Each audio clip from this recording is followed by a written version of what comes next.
Good evening, everyone, and welcome to digiMAX Sports Network. This is Scott Kirker along with Ryan Vogel and Randy Bagol. Guys, this big important game for Metamora. They come in at 4-1, and they're 2-1 in the Mid-Illini Conference. But this is a big game for both Metamora and Pekin. We're here in Pekin tonight. Pretty good crowd for the Pekin Dragons. Metamora, decent crowd also. Probably most people are sitting at home watching it, or either MTCO or Clutch Sports, I believe, has also got this. But big game for both teams. I think for Metamora, they're going to have to come out tonight and establish the offense. And you can't make mistakes. Pekin's going to be very big up front offensively. Defensively, they're not as big. So we match up pretty well there. But we're going to have to be able to move the ball, and then vice versa. We've got to stop them from moving the ball. Well, Scotty, huge game tonight. You know, homecoming for Pekin, right? Our only game all season on grass, and you know, look what's Pekin done so far. They played Dunlap to what? Is it overtime? Yeah. No, it was regular season, 1 or 2 point game. Washington, you know, 10-point game, a 1-score game most of the time, and then who's the other big game? Morton. A 3-point game. Yeah. So you look at this team. I mean, this team is in the hunt. This team's competitive. And you're right. I mean, I think the big key to me is that their offensive line outweighs our defensive line by probably 50 to 70 guys per man. So that's the big question. Can we hold them and stop them and then get our offense going? Yeah, ever since it seems like Kanye Tyler, that team from a couple years, this program has taken a big step forward. As we've seen, they're starting to contend at the top. And they had Washington beat early in the year. I believe they were up at half. And they win that game. I mean, they're almost in the driver's seat, you would say. So this is a pivotal game for the end of the year standings. Yeah, I think Metamora, though, they've set themselves up pretty well. They've got, you know, they've only got 1 loss in the season. But we've been playing, you know, pretty good football. We've been getting a little bit better each and every week, and that's the big thing about Metamora. And it's good for them because, especially with their offensive line, getting a little bit better each and every week. That's it, you know, but a big thing here, I'm looking over on the sideline, and I see number 16 in street clothes, Scotty. So, you know, talk to me. I missed the game last week, but tell me something I don't know. I haven't seen our quarterback situation right now. Stephen Petrie was injured last week. They said it's an injury. It's just, you know, it's about pain, and it's pretty painful. And he wasn't able to practice, you know, I think only 1 day this week. And it was, you know, a decision they had to make. You know, do you play that he may be able to, or you plan your practices with the idea that maybe he can play, or do you just move on from him for this 1 week? And because, you know, the bigger picture is what happens in weeks, you know, 10, 11. Yeah, in the playoffs, and you got to be able to have him around for that. So Avery Grebner will get the start at quarterback tonight. Yeah, it seems like Avery Grebner, just a guy that doesn't really shy away from opportunities like this. I mean, if I were knowing him, he's probably foaming at the mouth at this opportunity. He's been waiting all year because he's a team player, but I mean, he's a leader. He likes to be in this spot, and I don't think we're going to see him uncomfortable tonight. Why don't we take a break? When we come back, have a chat with Metamora offensive coordinator Nick Dolinsky.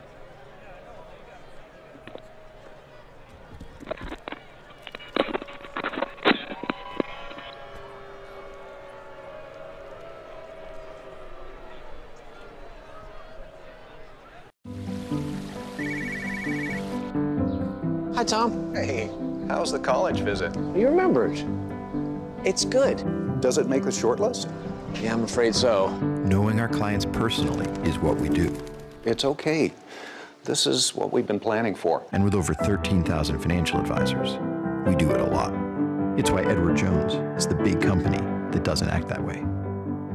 For financial strategies and one-on-one advice, contact Kevin Kyle.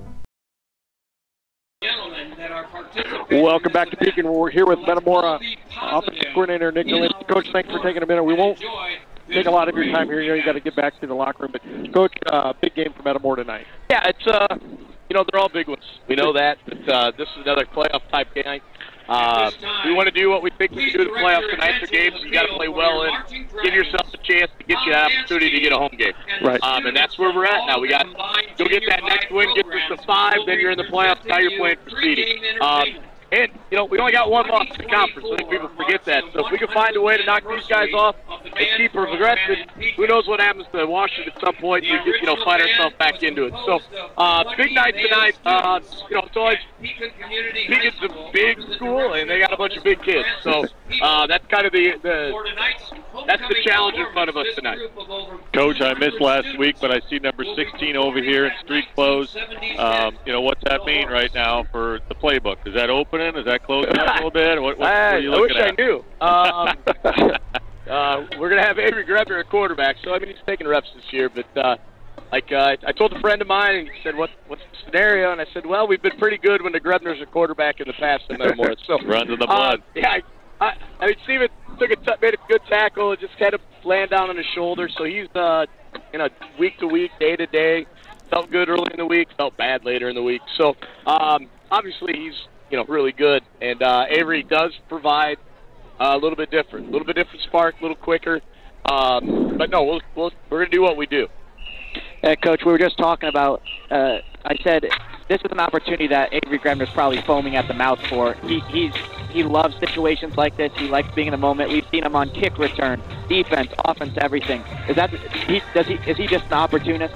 Well, that's what he does. He'll be on all of them again tonight still. So, a little roulette action going. Just hopefully he gets through the game healthy. But, having Jadon and having Evan, two really, really talented running backs is going to help out.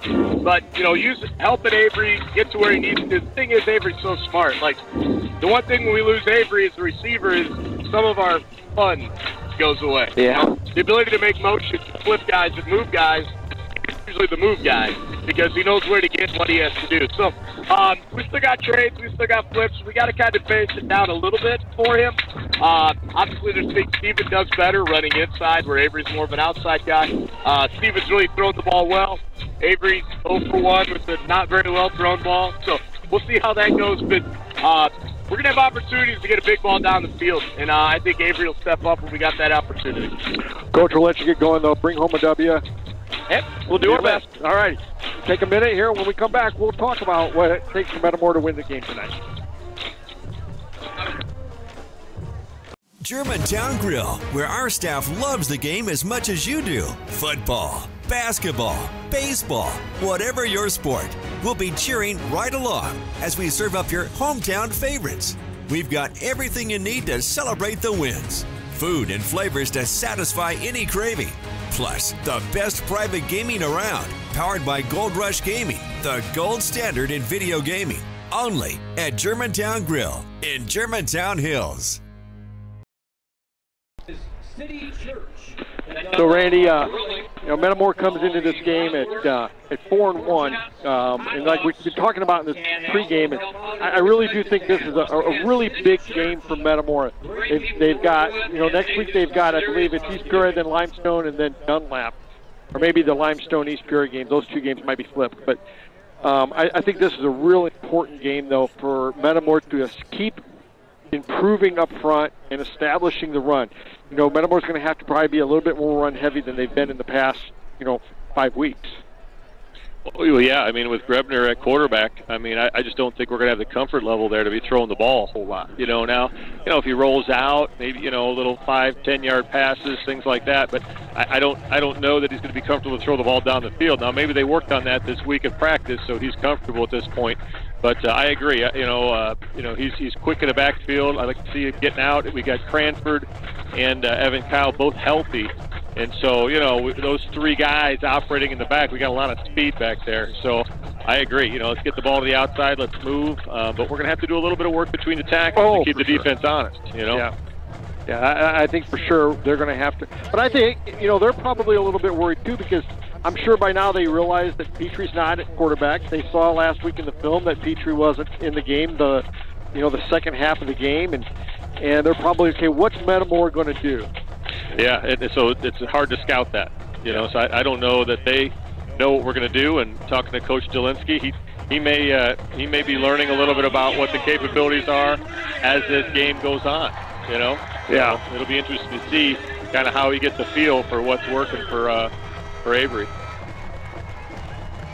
As Metamora, Pekin comes onto the field now, but Metamora still coming across the track as they get ready to come onto the field themselves. Pekin's at the 50-yard line over the big P in the middle of the field. You know, their field's in a lot better shape than I thought it would be. It looks great. You know, this is our only game on grass all year, and this is the best I've seen this field in terms of condition-wise.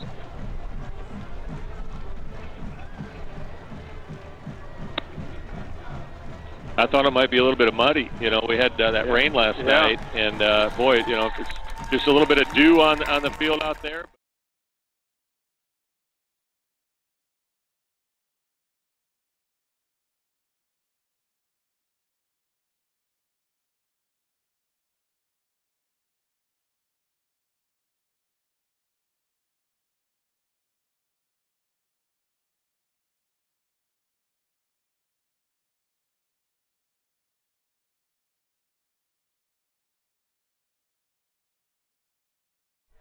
Yeah, this is going to be interesting. It will. So you got Pekin over there. They've got their black jerseys with their white helmets. And we've got Metamora in our visitor white jersey with our black helmet and our black pants. So these two teams share every color. Yeah, they certainly do.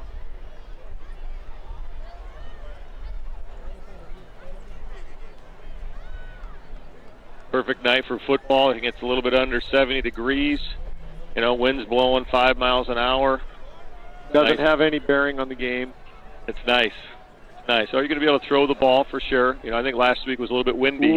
It's tough to throw the ball. So I think the conditions are right here for anything we can do. But, you know, getting back to Pekin, you know, the size of that offensive line to me is really the concern. You know, just going back to what Washington, you know, did to us at their place.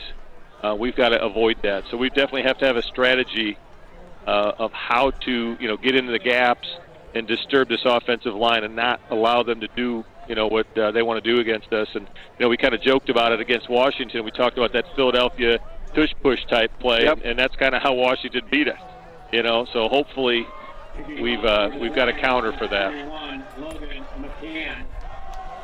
Looks like Cranford is back deep for the Redbirds. We've got Grebner and is that Mark Frederick on the far side of the field? Yes. They got some speed back position there. Some pretty good speed in the backfield for Metamora. Yeah, then Evan Kyle looks like he's at the short part of that diamond back there. And now it's time for Dragon Football!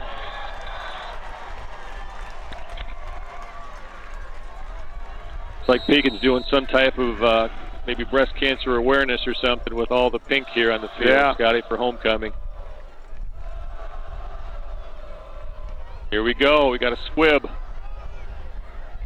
Frederick's got it. Chops his way up about the 27-yard line. He gets bumped out of bounds, so the Redbird offense will come onto the field.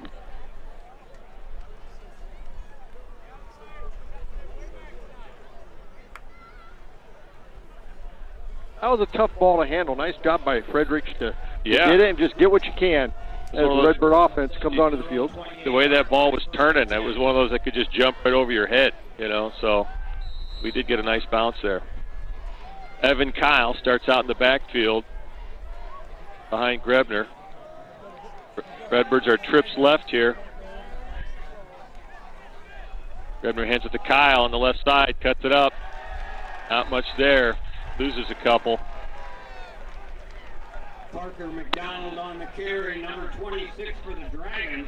Landon Ertzlaven on the stop, throwing for a 2-yard loss. It's going to be tough to run up the middle on this team. You know, they've got a lot of beef in there.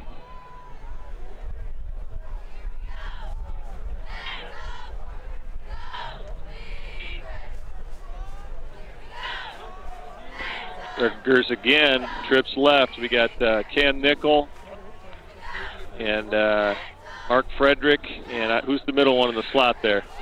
Well, that's Eden Cote. Kyle gets it on the right side. Gets about 3, maybe 2. Yeah, pick up of probably 3. Brings up a 3rd and a long 9.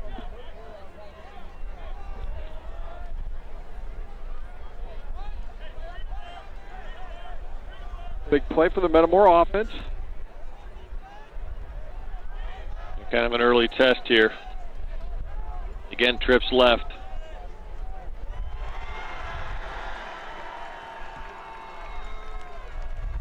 Grebner, little option. Grebner kicks it over. Gets it to Kyle. Kyle picks up a 4th down and about 4. On the carry.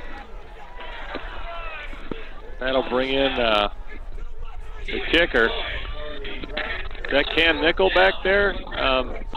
Who is that back? Who's the punter from Metamora? Yeah, Cam Nickel. Cam Nickel? Yeah, I didn't realize he was a kicker.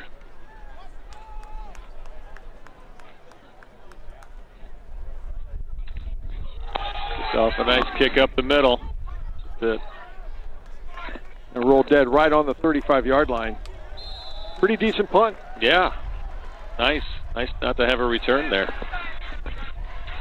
Well, if I will say, our last play, our 3rd down play was a little more promising. I like the look we got our speed to the outside. It was a decent game, but when you start behind right away, it's tough. Yeah. Yeah, and it's that's tough yardage there between the tackles against a team like this. I know our coach, he wants to set things up, but it's going to be tough to make anything happen in there.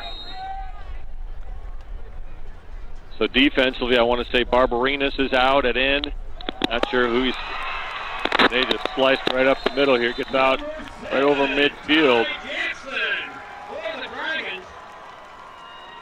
Number 7, Ty Jackson, a junior running back there for Pekin on the first play.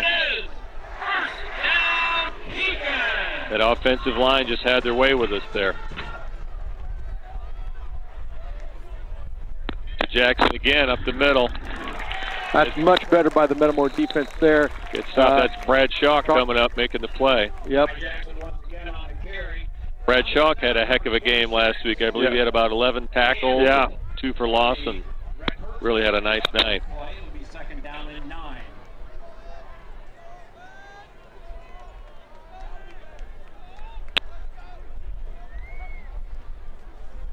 Jackson again off the left side. He's got some space. It's brought down about the 30-yard line by Avery Grebner. Ball carry number 7, Ty Jackson. Yeah, that offensive line is just, they're having their way with us right now, Scotty. We're giving up so much size and weight in there that it's tough to get leverage. 18-yard gain on the play. Ball on the 30-yard line. Where it is. Down, Pekin.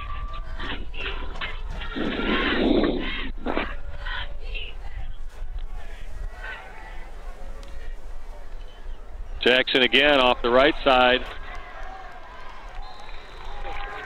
Gets taken down by Bidney.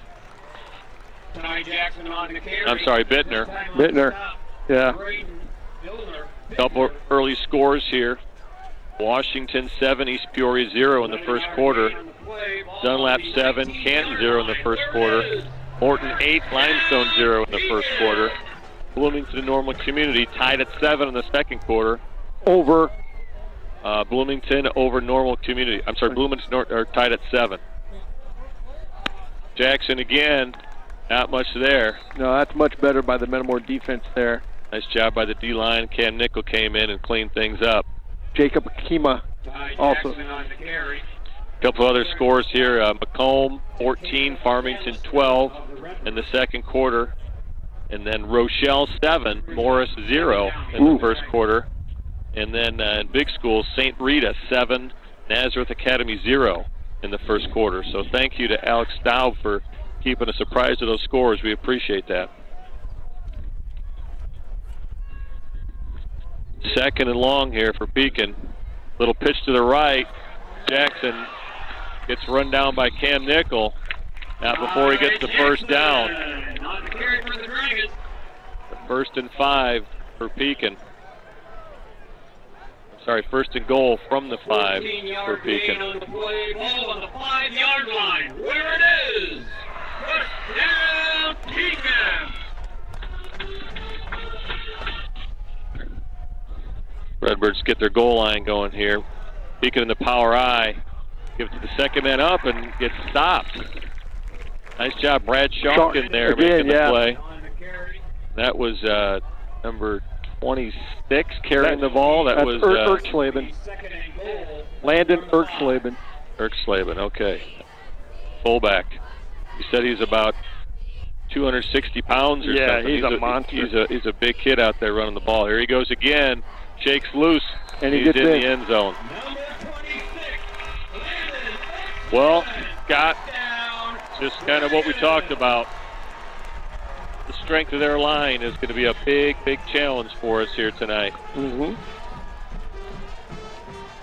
You know, teams this year, though, in every game, their best drive has been their first drive. Yeah, you're right. That's typical. You know, coach has got things scripted for them and pretty comfortable. So we have to make some adjustments. Yeah, we got to create some adversity here for them. That was a little too easy.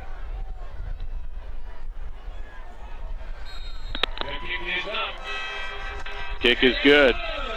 With 6:49 in the first period, it's the Redbird 0, your Pekin Dragons 7. Well, Pekin takes the early lead here, 7-0 with 6:49 to go in the first quarter.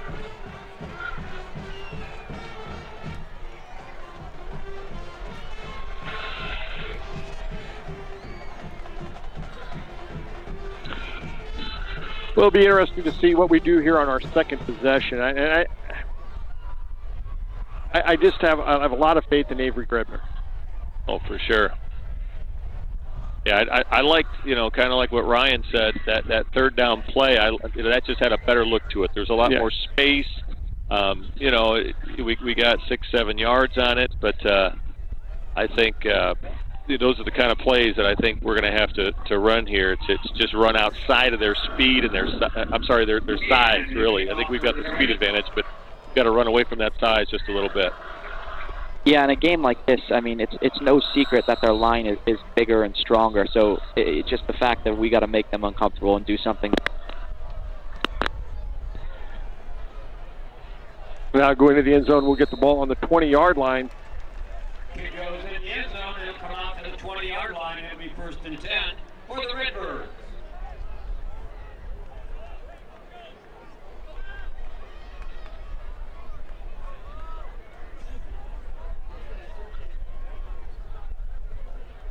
You know, the one thing they don't have here in Pekin? Play clocks. Oh, good point. So the official just counts it off. Then what he starts a verbal count at what, 10 or 5 or 5. Yeah, that's tough. That's tough to play like that.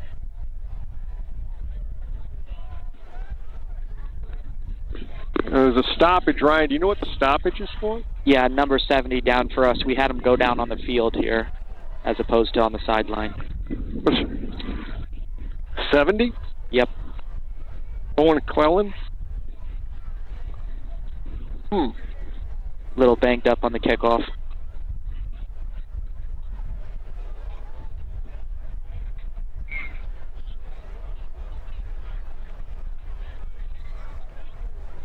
It's like he's on his own power, just shaking up a little bit. Metamora comes back onto the field. He's looks like he took a shot to the midsection there or something, Scotty.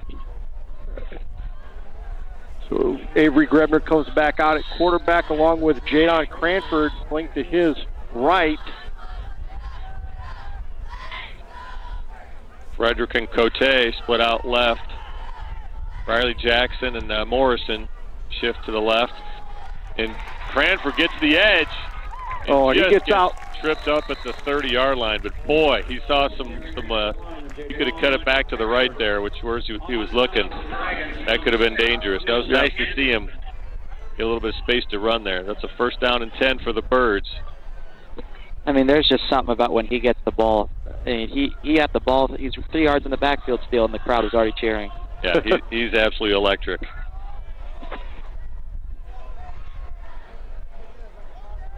Again, on the left side, Cranford's got it, cuts it back, jumps. That's a pickup of about 7 yards for the junior running back. by Dylan Anderson. Moves the ball to the 37-yard line. It'll be second down and 3. Nice job by the line there, sealing the edge for him on these 2 plays, you know.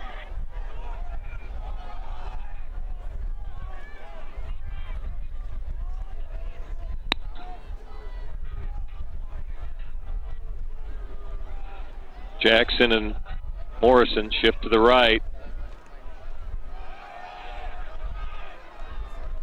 And Jadon Cranford will lean ahead for a first down for the Redbirds. Nice job, again, sealing the edge there. That's Riley Jackson and Caleb Morrison over there. Yeah. Just 2 strong kids just using their size to hook the edge there. Nice play. Number 22 on stop, Anthony Amarelli. Redbirds are trips left. Cranford at the backfield with Grebner. Grebner now looks to keep it. Gets out to midfield. That's a nice first down play by the senior. And they had a little option play set up there, and you know, everybody, you know, Cranford draws such a crowd that Grebner was kind of open enough to keep it. But nice job to gain 8 yards on first down there. And Avery just kind of gives the game more of a backyard game feel. It kind of does, doesn't he? It definitely feels like something Kurt Ride would love to coach. He's got his head up. He's looking for open spaces. You're right. He doesn't look like he's super scripted. He's got great instincts. Evan Kyle gets it on the left side. Gets out across the 45-yard line into Pekin territory. The first down for the Birds. They found something on that outside half. Doing a nice job of just sealing that edge. It's just giving us enough room. You know, we're not going between the tackles. We're going right outside the tackles.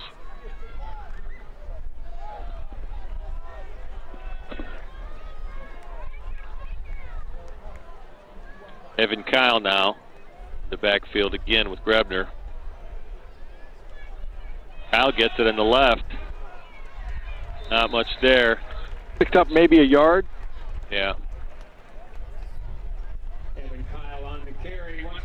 Pekin had that sniffed out. They had about 4 guys over there. No gain on the play. It'll be second down and 10 for the Redbirds.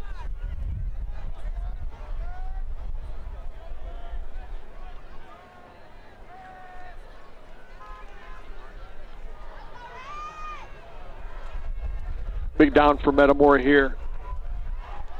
Cote and Frederick split out wide. Now Frederick goes to join Cote on the right side.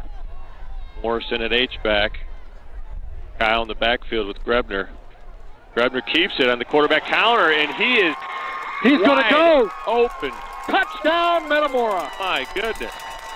He gets to the open field. He runs like a deer. Yeah. Man. Wow. That just opened wide open for him, and he kept it. I'll tell you what, this offense is kind of exciting. It really is, and you know we've been running the back around the edge and running the back around the edge, and it just started drawing a crowd there on the right side, and he just pulled it, kept it. Just wasn't anybody left on the left side. And we got a little taste of that. We got a little taste of that when we played Morton, when he had to come in for Petrie, and it was kind of like, whoa, what was that? Yeah. He made a couple massive plays. On the stop go in for the point after attempt.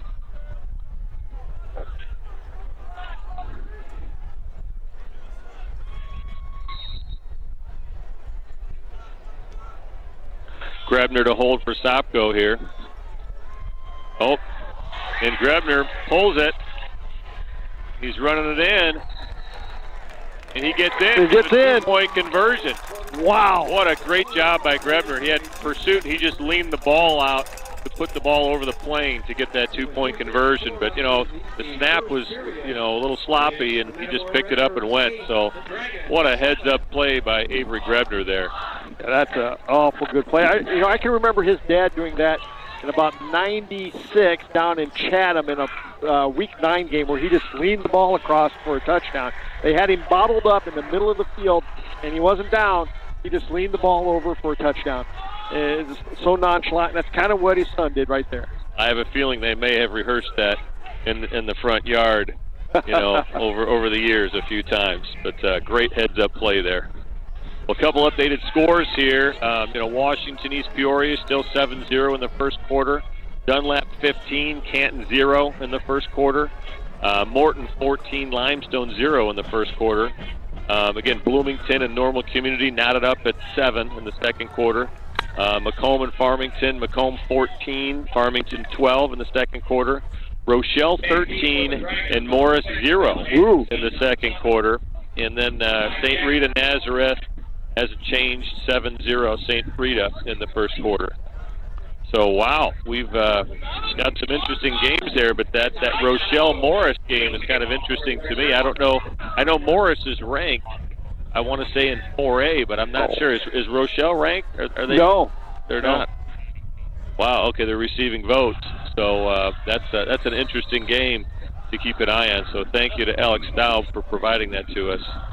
Tommy Sopko pooches it off to the left side here. It's fielded by number 6. I believe that's the sophomore. Bittner with the tackle. That's a nice open field tackle. Fantastic. That was Dylan Anderson, the sophomore, who had 2 touchdowns last week for Pekin. So he's a number we're going to be calling tonight. But he's a heck of an athlete. When he was in junior high, he won state for his grade school, and he was the only member of his track team. He single-handedly won. I don't understand that, Scott. I don't know enough about track, but you're going to have to do some math for me on that. I can't. That could be a quadratic equation or something. I'm not sure, but we're going to have to get some help on that. One-man wrecking crew.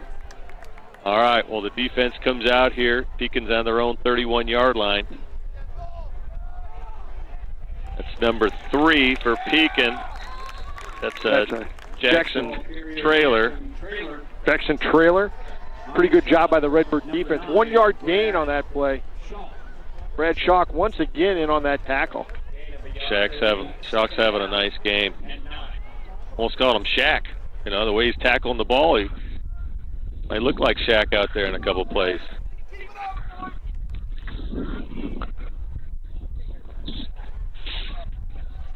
It's gotten windy out here.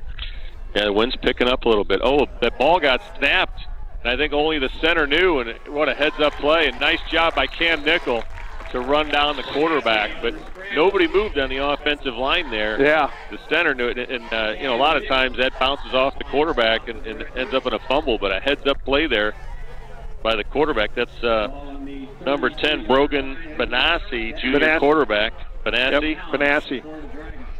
So nice heads-up play by him, but great play by Cam Nickel too to get him on the. Yeah, he got outside. Great job by Nickel to run him down there because sometimes those broken plays go either way. Real bad for the offense, sometimes real bad for the defense. Big play for the Redbird defense. Benassi back to throw, goes long, and he's got the sophomore receiver Dylan Anderson wide open. Wow, that's a 69-yard touchdown. Yeah, that's a backbreaker. Wow. Just when you said the wind picked up, they had a nice little tailwind there, and that throw was absolutely spot on, perfect. Hit him in stride. 67 yards throwing pass. Oh, correct my number, 67 yards from scrimmage, Scotty. Pekin to kick the extra point.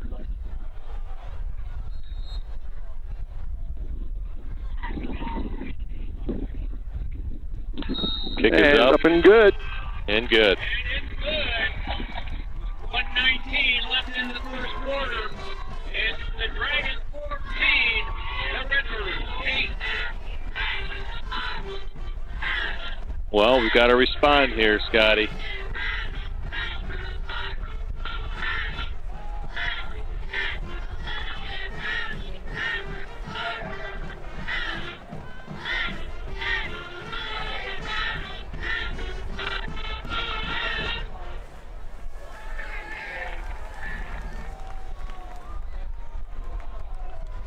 That kid's very fast.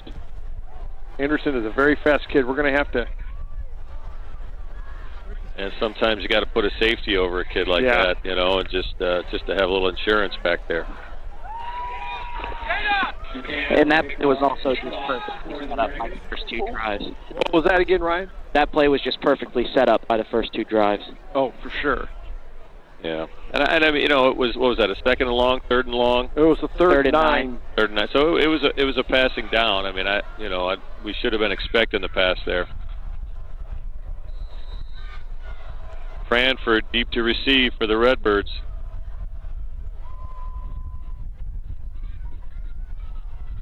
Cranford's got it at his own 5-yard line.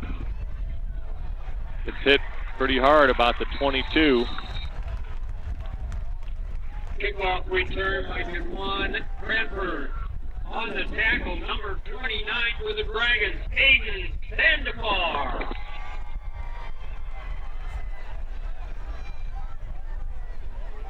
Well, the Birds will take over from their own 22-yard line, or 23-yard line. So the Redbird offense comes back onto the field again. It'll be Avery Grebner. It looks like it's Evan Kyles in the backfield with him. Cranford's getting a little blow here after that run back. He took a shot. Trips left for the Birds.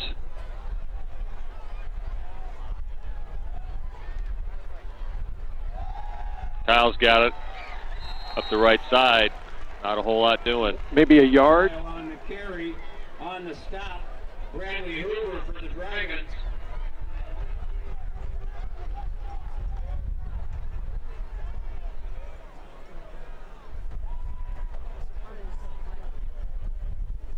Gain of the yard on the play will be 3rd down and 9.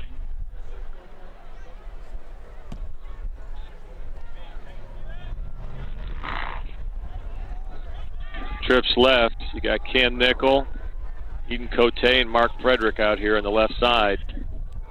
Kyle in the backfield with Grebner.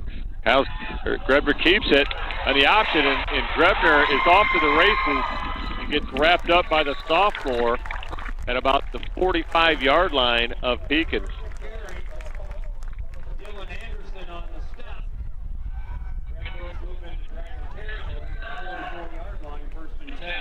Again, nice decision there by Grebner to keep the ball and find that little cutback lane there in the middle. That was awfully nice. And that'll take us to the end of the first quarter. Redbirds trail 14-8 as we wind down with just under 5 seconds to go. And that'll do it for this first quarter.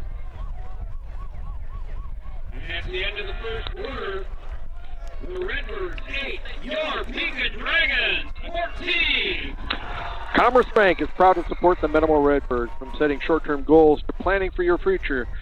It matters to you, it matters to us. Commerce Bank.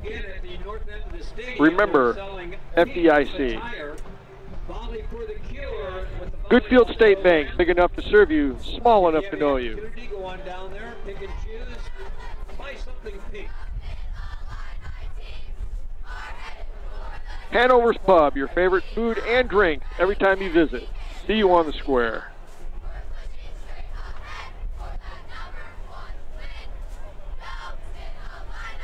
Kirby Foods, be sure to check out their signature Kirby items in the deli and meat department. Kirby Foods is proud to be 100% employee owned. Mason Funeral Homes, proud to support the Metamora Redbirds. As Metamora comes out to start this second quarter, they'll have it 1st and 10 inside the Panther 45-yard line, right on the 44.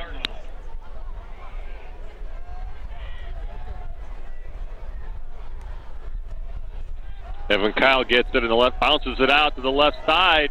If it gets the edge, a flag flies though, right about the 45-yard line. So is that going to be a hold? Yeah, there's actually 2, so yeah, there's got to be some holding out there. Yeah. Yep. That's what the white hat said. Couple updated scores here in the first quarter. Washington 21, East Peoria 0. Dunlap 15, Canton 0 in the first quarter. And Morton 22, Limestone 0 in the first quarter. So we've got some pretty wide margins developing here in the Middle Illini. Normal Community 14, Bloomington 7 in the second quarter. Macomb 14, Farmington 12 at half. Rochelle 13-0 still in the second. St. Rita Nazareth Academy tied up at 7 in the second quarter. Again, thank you to Alex Staub for providing those to us. So it'll be 1st and 10 from their own 46-yard line. Yeah, 1st and 20. Yeah, 1st and 20, you're right. Got the wind.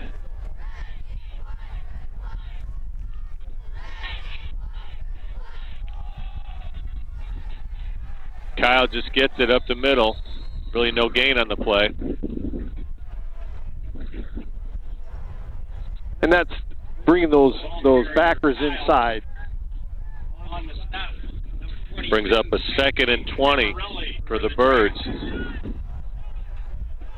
But yeah, we definitely have to try to establish between the tackles just to keep them honest. Right. Otherwise, they're going to be leaning on that outside edge.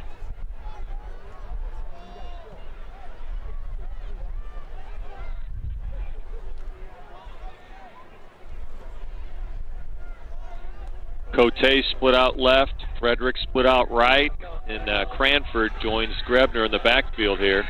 Morrison in the H-back position. Oh, I'm sorry, that's Cam Nickel and Riley Jackson there. Cranford gets it up the middle. Still on his feet. Pickup of about 8 yards. Yeah, 8 or 9 yards, but boy, nice to see him fight like that up the middle. And boy, we created some space there between the tackles. That's the biggest hole I've seen yet, right up the middle. I think they're so conscious when he's in there that they're going to go outside, that they cheat, and they're creating some holes. That's a great point. That's a great point. A little jab cut to the outside, and you're right. I think they're going to scatter to that outside edge. All right, Dragon fans, let's make some noise. Well, it's a 3rd and 11 here. Birds line up, trips left.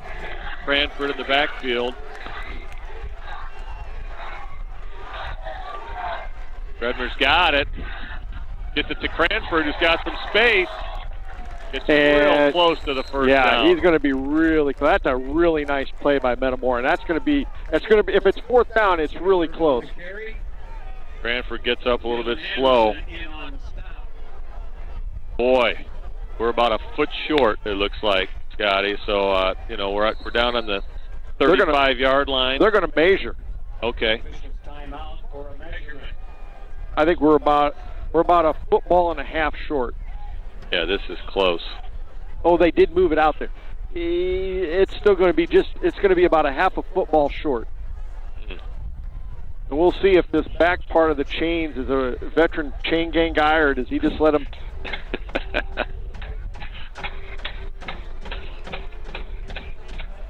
Yep, he is a minor leaguer. He's a minor leaguer because he's stretching it out. Boy, that's awful close. Ooh. We're about a football. Foot, yeah. Wow. Down in a foot. Well, do we have a tush-push play, Scott? What do we have? Well, I think you got to go wide again. Go outside, look for some space. With Jadon, and you just got to get a yard. Maybe a little option type play there with Grebner and Jadon. Try to seal the edge with the big boys.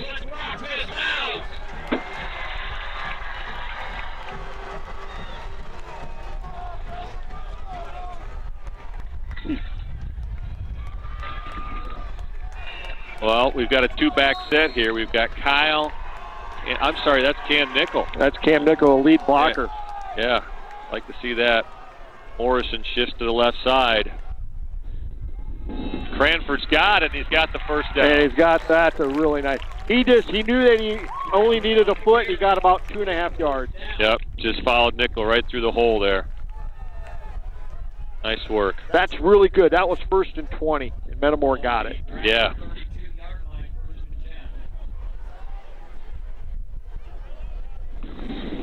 In that option play we're kind of running 2-3 different plays on it, and that's keeping them going honest. And I think that's play is going to suit us well for the rest of the game. Oh, I think so too. I think that it's hard to defend because you just don't see it anymore.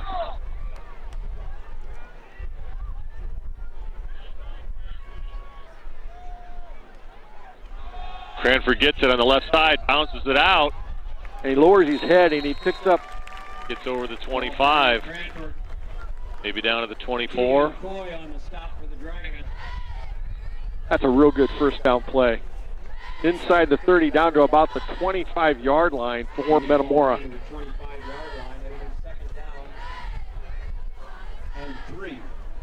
A very impressive, methodical drive.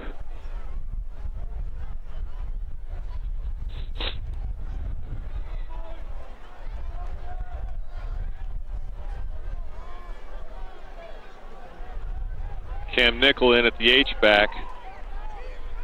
Cranford still in the backfield with Grebner. Got a flag here.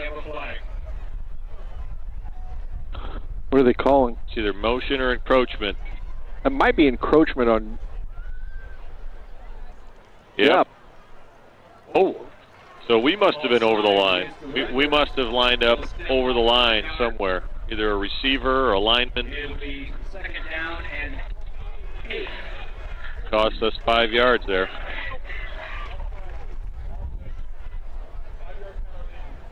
Boy, you don't see that on the offense very often. No, no. Second and 8 for the Birds here. Reminds you of that Chiefs playoff game last year. The Chiefs were complaining that their guy lined up about 5 yards too. Grebner's got it. Pitches it out to Cranford. Got a block. He's got the first down. It's run out of bounds right about the 20-yard line, maybe the 19. That is dangerous, Randy. That is a scary play. I mean, all that speed out there in open space, it's really hard to contain that. I like the receiver back here. He saw the guy getting in front of him, so he just backed off the block and let him go inside, and Jadon bounced it outside, and no block in the back because there was no contact. Yeah, that's great discipline from those receivers. That's a really tough block to make out in the open field.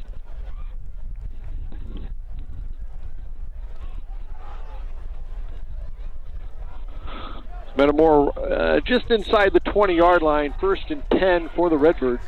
Evan Kyle in the backfield. He gets the ball on the right side. Right up the front. We got a flag. And we have a flag.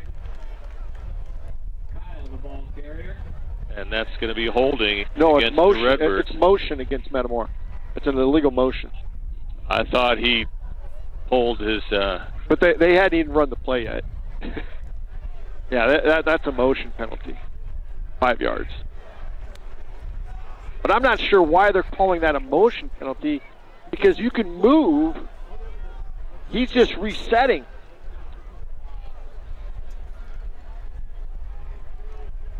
I think it's going to be 10 yards here, Scott.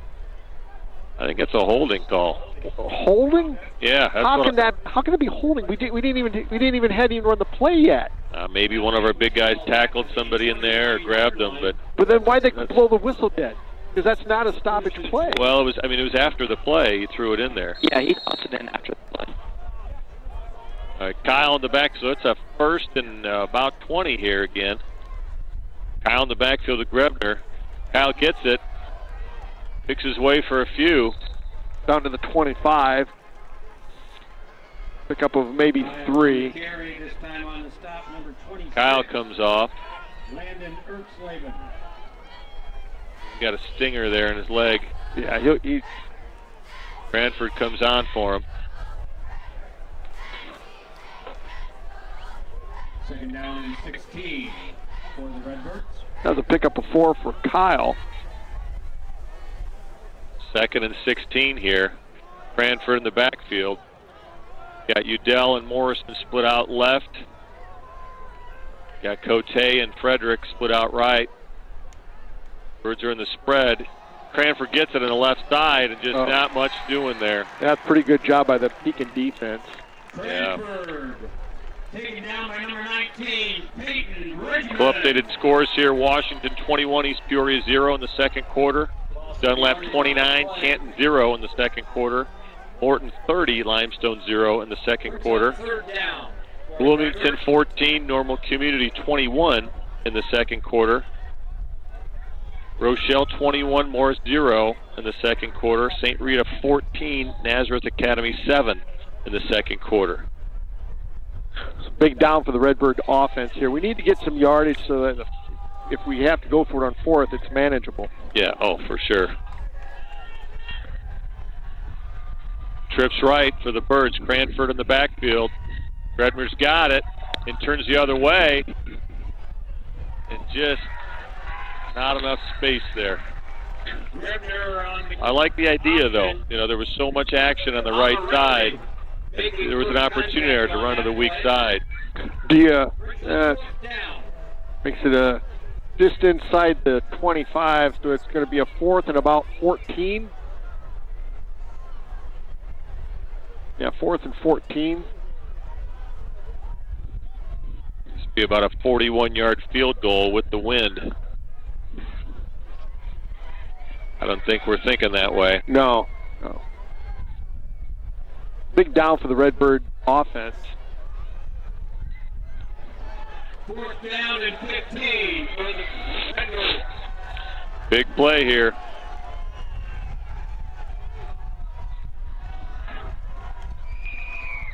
Redmer's got it, rolls to his right, and gets sacked about the 37-yard line. Looks like they were trying to set something up on the left-hand side. He just never saw what he liked and just had to eat it. It's a tough one, but I think we maybe had a little screen set up over there, but just didn't get a line quite right. You know, and I think we might have had some room if we could have gotten it to Jadon, because it looked like most of the play was on this side. Yeah. Still a nice drive. Yeah, the penalties really ate us up there. You know, those 1st and 20s are really tough to overcome. So the Redbird defense has to step up.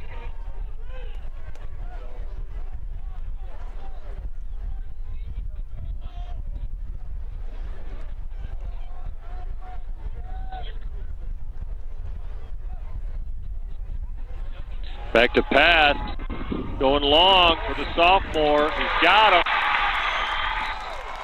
Down close to the 15-yard line. That's Dylan Anderson, the sophomore receiver. Boy, he's tough. You said he was fast earlier, Scott. Yeah, he's really fast. He's extremely fast. 45-yard pass play.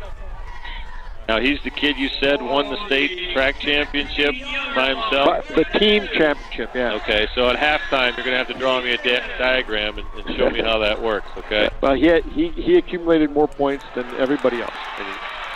Touchdown. Ty Jackson in for the score for Pekin.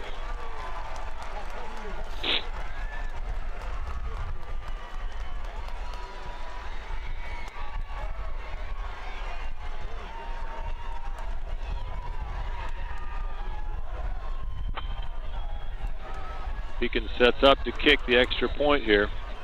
In for the point after.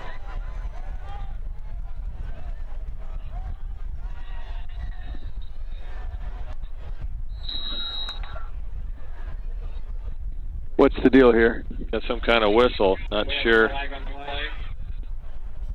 was a line judge on the other side, threw it. Somebody must have lined up. What's the call? What's the call? I can't even. The white hat is offsides, encroachment, defense. They're declining it.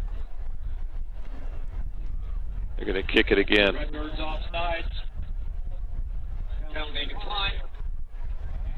McCann.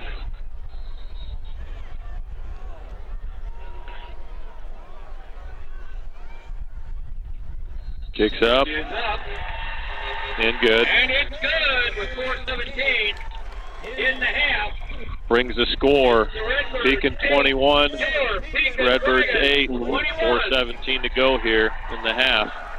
So we've got 4 minutes here to establish something and get a score here before half. So see what we can put together. But you go back to that last drive, if we can eliminate penalties, we're in a great position. But, you know, we just got to play clean. And we've got to be able to stop them offensively. Their offense, our defense has to stop them. You know, they went, you know, 60-some yards in 2 plays. Well, you know, I've not seen Pekin play, obviously. I expected them to really be a ground-and-pound team, but with this Dylan Anderson, the sophomore receiver, I mean, man, they've got an amazing over-the-top game. So, you know, that really keeps you honest. You know, our secondary is extremely good, but, he is leaving us in the dust right now, you know? Oh, yeah. So he's an impressive kid, and Benasi's put 2 right on the numbers here.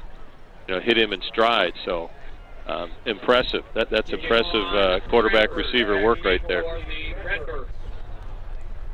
Brogan Benassi, only a junior.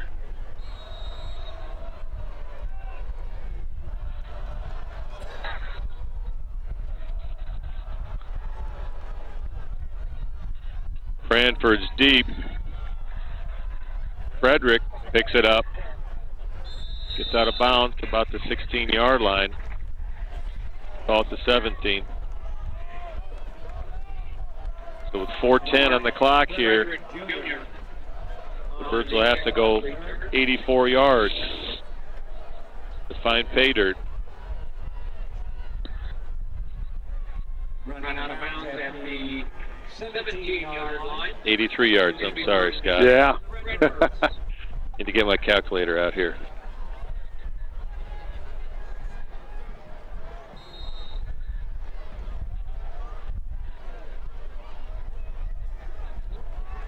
Cranford in the backfield with Grebner. Cote and Frederick split out left. Grebner keeps it. Not much there. Loses about 2 yards. 26, Landon Ertzleben on the quarterback sack. He just manhandled Avery on that play. Yeah, he got a hold of him, and I'm going to bet that kid's a wrestler. The way he tackled there. Yeah, I don't know. 2nd and 12 for the Birds here from their own 15. Grebner's got it. He gets wrapped up immediately. Number 19. Number 19, Peyton Bridgman on the quarterback sack. The Bridgman, he came from that opposite side. Yeah, I don't know if he was unblocked or if he was on a little stunt, but yeah, he certainly got to him awful quick.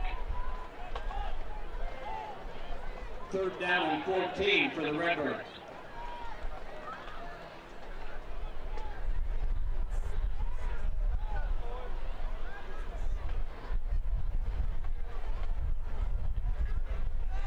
That's a 3rd and 14 here from our own 13-yard line.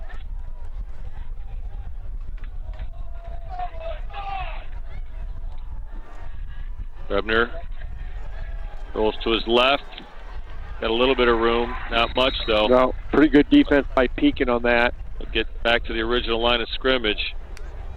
Maybe a yard or 2 more, but I thought I saw a flag there.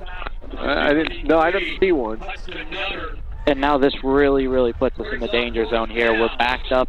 They're going to have plenty of time to run some plays, and they're also getting the ball back to start the second half. Yeah. And Cam Nickel is back in there to punt. 26. Yep.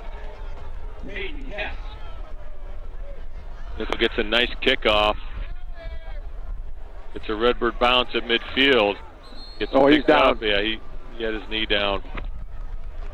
So Pekin will take over at their own 43-yard line with 1:55 to go in the half. Dragons 43-yard line. It'll be 1st and 10.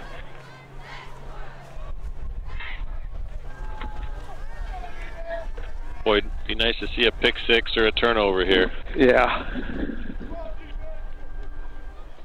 Peanut, Tillman, punch out, fumble, and recovery. Something positive for our defense. Yeah.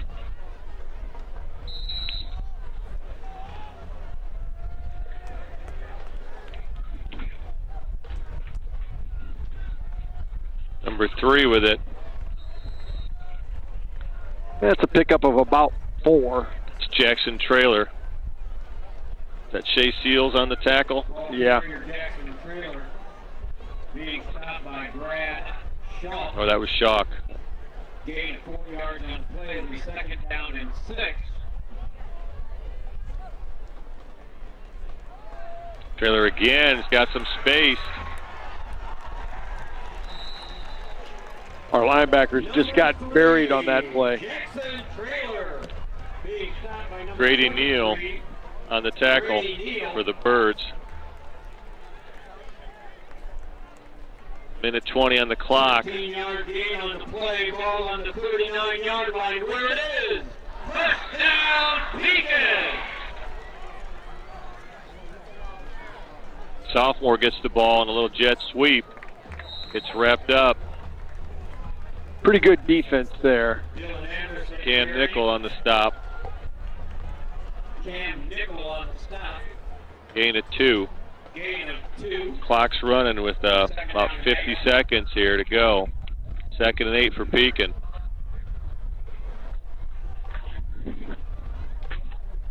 Oh, that's really, who is that on the bottom? That's 77, made the play. That's Brennan Tabor for the Birds. Nice job. That's a real nice play. Yeah, there's a tackle for loss there. Brennan Tabor. 39 seconds on the clock. Pekin takes a timeout. 3rd and 9 here.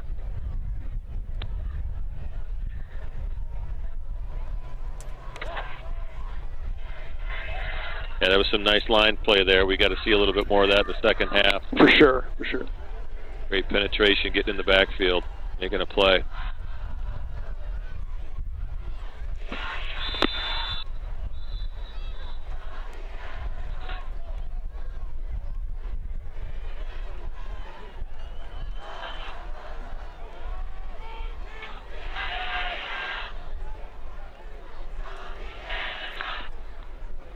Get back to action here. Just under 40 seconds to go. It's 3rd and 9.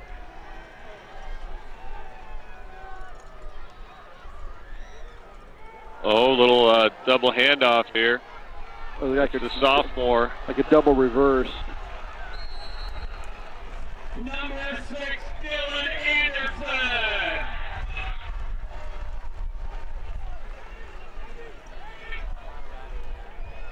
Moves the ball down to the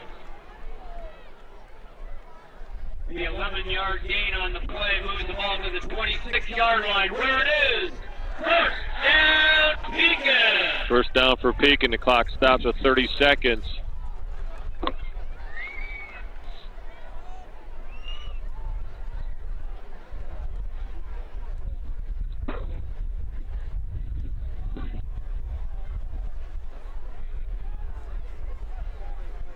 Back to pass. Little screen pass in the middle.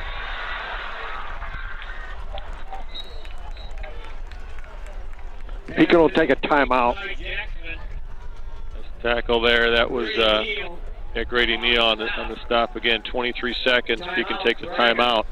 A couple updated scores here for you. Washington 21, East Peoria 6 at half. Dunlap 36, Canton 0 at half. And Morton 44, Limestone 0 in the 3rd quarter. Halftime score here, Bloomington 14, Normal Community 21. At the 3rd quarter, Macomb 14, Farmington 12.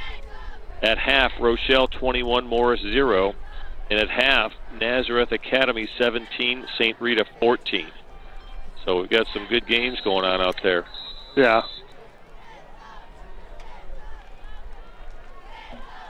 Well, we've just got to get a stop and get out of this half here. So 23 seconds to go. It's 2nd and short. 2nd down and 2 for the Dragons.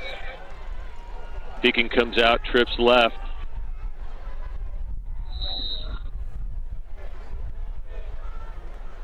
Jackson in the backfield. And, he just fell over backwards. And we have a flag. Just didn't have his balance there. Wind blew him over. Stiff. A 5-yard penalty makes it a 2nd and 7 for Pekin. The Dragon steps off 5 yards. Be 2nd down and 7. Again, Pekin's trip left. Jackson in the backfield with Benassi.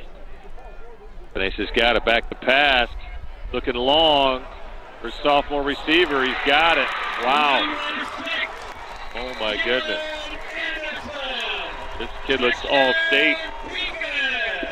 That is 3rd touchdown and a half. My goodness.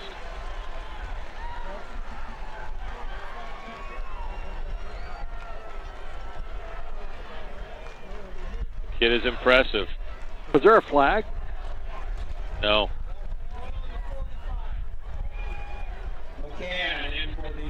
Well, they're not counting it. I think that's just something that blew onto the field. I don't think that's a flag.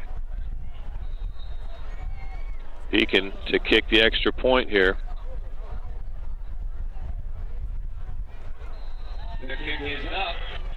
And it's good with 15.6 seconds left in the first half. The Redbirds 8, your Pekin Dragons 28. Pekin takes the 28-8 lead here with 15 seconds to go in the second quarter. I'm just shocked at their passing game, Scott. I just did not anticipate that being as effective it is. But this Benassi's throwing darts to Anderson, and I mean, that kid's fast enough where he just he can get away. I haven't really been watching his routes. I'm just watching the end of it when the ball's in the air. And he's got separation. He's got 3-4 yards separation every time. So he's an impressive kid.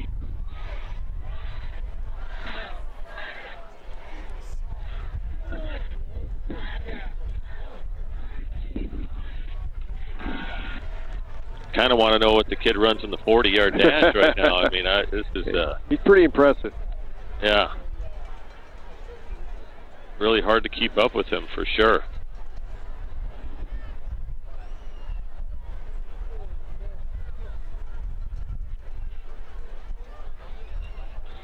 In that situation, probably you'd expect us to play, I guess, a little deeper, but I think we were, and he just beat it, to be honest with you. Yeah, I think he had double coverage. I mean, there was 2 guys out there with him, and he's just that maneuverable and that quick. It's the perfectly placed ball. Yeah.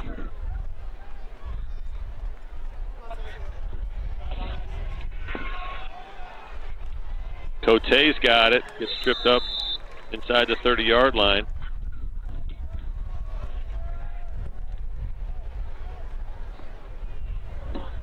And at the end of that last Pekin drive, I almost thought they mismanaged the clock a little bit. I mean, they had the ball with over 2 minutes left, and they didn't call a timeout until 45 seconds, and they just ran run plays and let the clock keep running.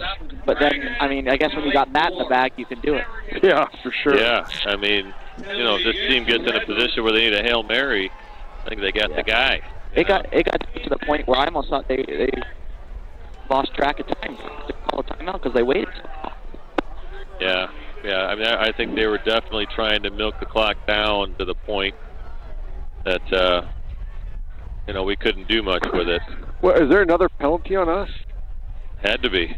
I didn't see it. Brian, did you see anything down there? What was the call? Must have been a ghost penalty. We're just going to take a knee and go in at halftime. Yeah, it doesn't really matter. No difference. Yeah.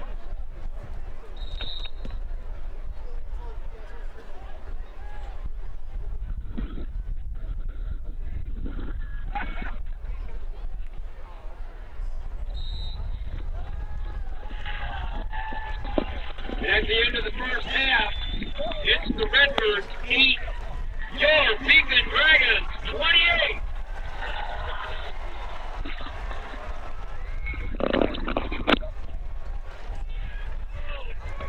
Take this time to thank our sponsors.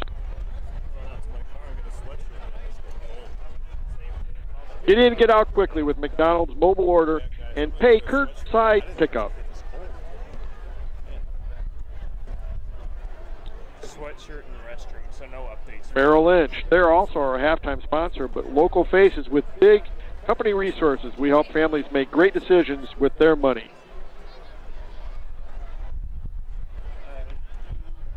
Metamora Fields Golf Club. Come for a quick bite after a round of golf. Metamora Fields, where you're always welcome.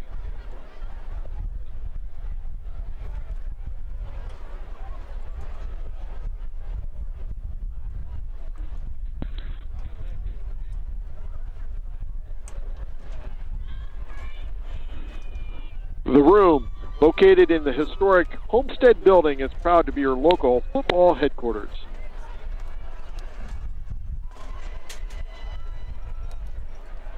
Wernsman Lawn and Landscape, family owned and operated since 2007. Take back your weekends with quality work from Wernsman Lawn and Landscapes.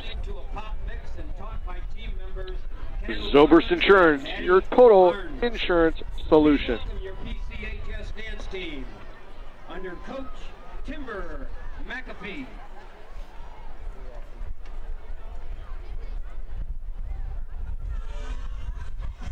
Martin's sign service team, led by third-generation sign installer Andrew Martin, is excited for another year of serving as Central Illinois' premier full-service sign company. Not only are we a proud authorized Watchfire digital message sign dealer, but we can custom design and fabricate a brand new sign to your specifications, as well as repair and upgrade your existing signage.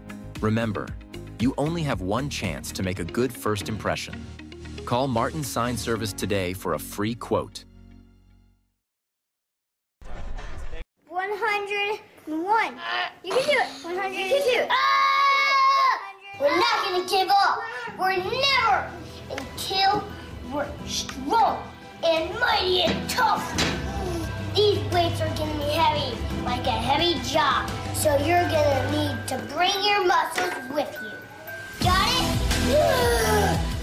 Now let's get lifting some weights. Come on.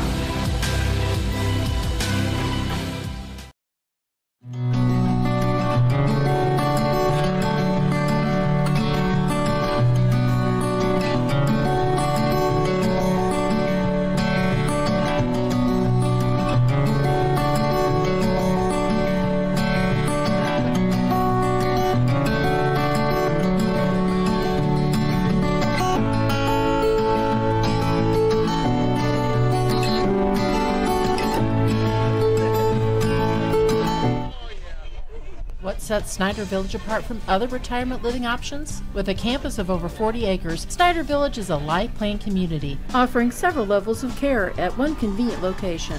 From independent living to assisted living to skilled nursing, you're sure to find what you're looking for. Snyder Village is a faith-based community, providing for the physical, emotional, and spiritual needs of others. As a nonprofit organization, Snyder Village offers a local touch. Come see why people call Snyder Village home. Visit SnyderVillage.com.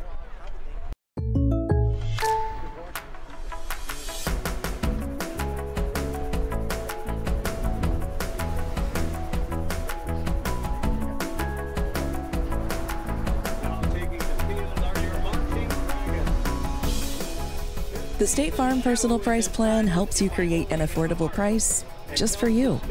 Contact Greg Harmon for your personal price plan today.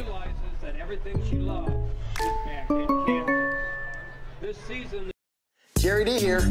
I'm ready to answer your questions about broadband communications. What is Wi-Fi 6? Well, with dual band Wi-Fi 6, you get a 4-fold increase in peak speeds, better security, and 30% better reach to give you complete coverage everywhere in the home. Wi-Fi 6 is the ideal solution if you're connecting more and more devices around your home. How about on my patio? Yes. In the garage? Bingo, yes, the garage. The attic, okay. Really, if you're working out of your attic, yes, it'll work in your attic. Treehouse, you have a treehouse, okay? If you are the type of person that loves to leave your family and go to the treehouse, you can work in the treehouse. Yes, you are an ultra-connected user. Well, and lucky for you, Wi-Fi 6 supports both 2.4 gigahertz and 5 gigahertz bands to take on even the most challenging connected homes like yours, by the sounds of it. These cutting-edge systems actually improve the efficiency of all your devices. So there you have it. Wi-Fi 6 improved performance and capacity in real-world conditions, like a treehouse. Thanks for watching. Going to Kaufman Wellness Center for 5 years has greatly helped me understand what my body can do, what I shouldn't do. They teach you different stretches and proper ways to ice and how to take care of your body in that way. Call Kaufman Wellness Center today. Let us help you. Well, we love it. So we've been coming for almost 10 years. Dr. Kaufman is affiliated with high school sports. It offers anything from adjustment to physical therapy. The whole staff is so good to my family, which is extremely important nowadays.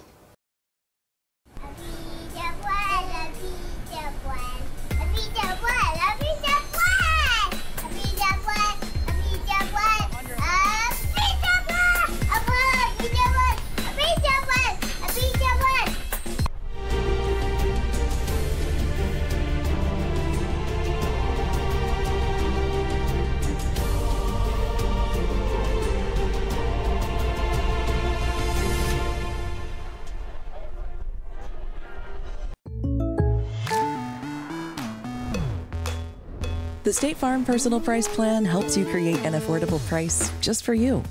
Contact Greg Harmon for your personal price plan today.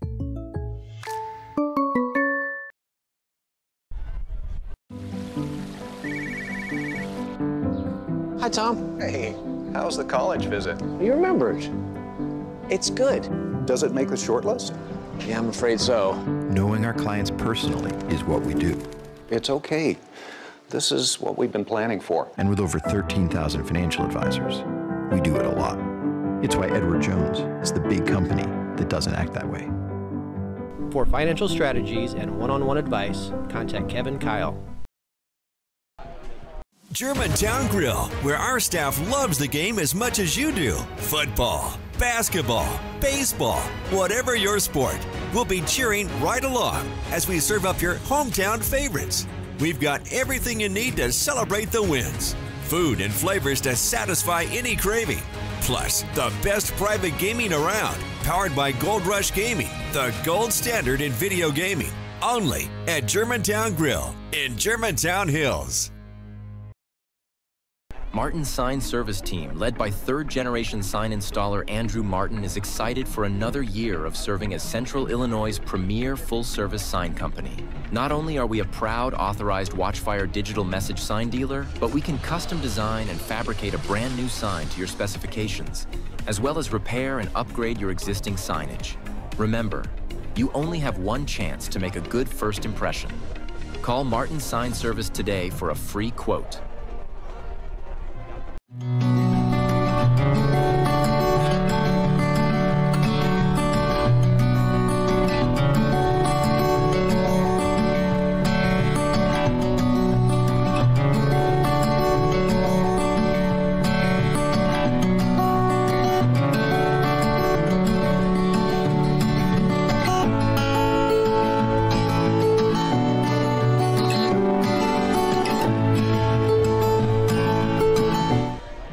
What sets Snyder Village apart from other retirement living options? With a campus of over 40 acres, Snyder Village is a life plan community, offering several levels of care at one convenient location.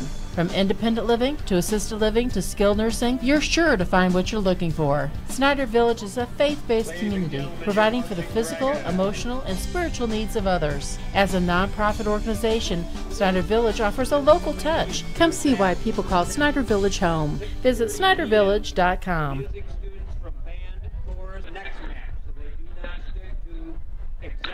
Welcome back to Pekin High School. Metamora went in trailing 28-8 as we get ready to start the third quarter. Randy, you know, you want to win every game. Jared Grebner is one of the most competitive guys I've ever met. So is Nick Dolinsky. But, you know, with the injuries we've had, how long do you go with your starters here this second half? Or do you start putting guys in and, you know, realizing that, you've got more games to play down the road, and those games, you know, you got to be at full strength to win. I think you got to play the third quarter like you're playing for life or death right now. I think you got to go out there with starters. I think you got to go after this game. You know, it's a few big plays that have got us where we are here. You know, we're capable of making big plays just like that. But I'm sure coaches has a strategy now to shut down Dylan Anderson, number 6 there. I mean, he's got 3 scores in the first half. So this is really just a big play game right now. At this point, hey, football's war. You know what I mean? These guys are going to war. It's so physical. You got to go give it all you have right here. You got to get a stop right out of the chute here because they're going to get the ball, number 1. Number 2, you get the ball. You've got to find a way to punch it in the end zone and make this, a contested game at this point. But you're right. At the end of the third quarter, if we don't make that kind of effort, then you start thinking that way, saying, you know what, I'm going to get some other guys in, and I'm going to play for, live another day, so to speak. But I think this third quarter, you got to give it all you have, and you got to make this a game. That's to me, that's the goal. At the end of the third quarter, make this a one score game. Metamora will be kicking off to start this third quarter. Tommy Sopko out to kick off. It's also the joy of coming into this game with 4 wins already. You can afford to do things like that. Yeah, true. Tommy Sopko with the onside-er. Ball's up. Got it. Looks like Metamora got it. Looks like Bittner's got it, from what I could tell. Nice. Metamora got it. Okay. Exactly what the doctor ordered. Yeah. Well, I guess we didn't need that stop after all. We just need to go score now. So we're a step ahead already. Love it. Great call by Coach. And a great kick by Tommy Sopko. That thing bounced over the guy's head. Yeah. That was impressive. He really had a lot of spin on that ball. Birds take over on the 46 of Pekin here. Cranford in the backfield with Grebner. Cranford gets it on the left side. He's got some room, and he's breaking away. And boy, they just hung on to I think they ripped the T-shirt off his undershirt there. I think that's how they held on to him. My goodness. Why don't we have tearaways? You're right. Back in the day, that was a thing, Scotty. Yeah, you when remember that, right? Oh yeah, up until my senior years. My senior year is when they outlawed it, but all through high school and all through grade school, Metamora wore tearaways, and that would have been beneficial here. That could have helped out a lot. Wow. Like Ryan said earlier, anytime Cranford gets it, there's just a spark. You never know what's going to happen. Grebner keeps it on the right side. Up the middle, still driving. Gets inside the 15-yard line.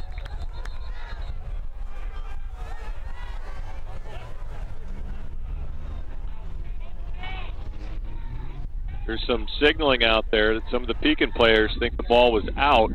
Not sure. I didn't see that. Ryan, did you see anything down there? It's too much of a scrum to see. It would be too hard for them to make that call. That'd be devastating. Yeah. Second, looks like about a 2nd and 5. Yeah.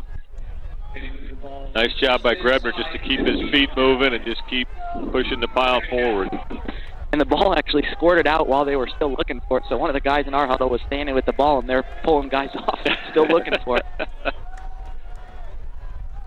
Now Kyle's in the backfield with Grebner. Kyle gets it on the left side. Got some room inside the 5-yard line. It'll be a 1st and goal for the Redbirds inside the 5. It's like we're finding something off tackle there. We've got a little space to run, which is nice. Down to the 3-yard line. It'll be 1st and goal for the Redbirds. It's a nice way to start this third quarter. Absolutely is.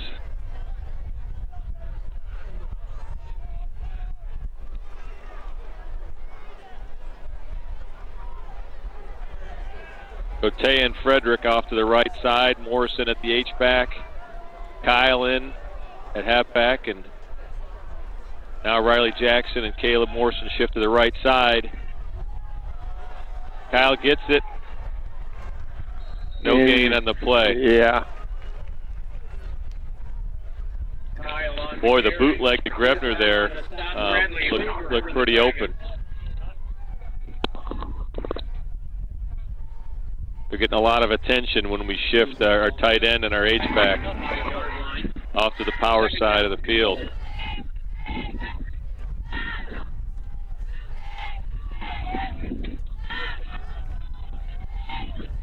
Evan Kyle in the backfield with Grebner.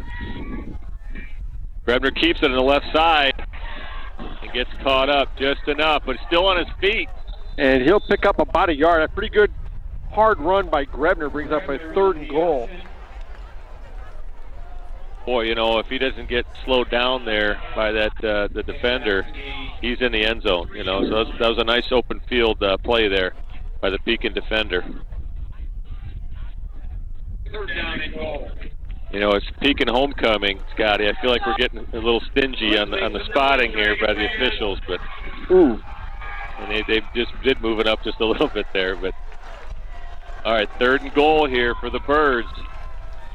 Evan Kyle lined up directly behind Grebner. He's got it up the gut, and he's touchdown, Metamora. Just what the doctor ordered, Scott. You called it, buddy.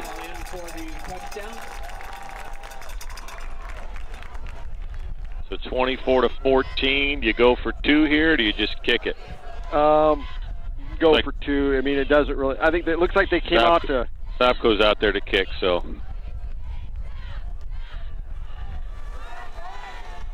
That does give us a little bit of advantage down the road.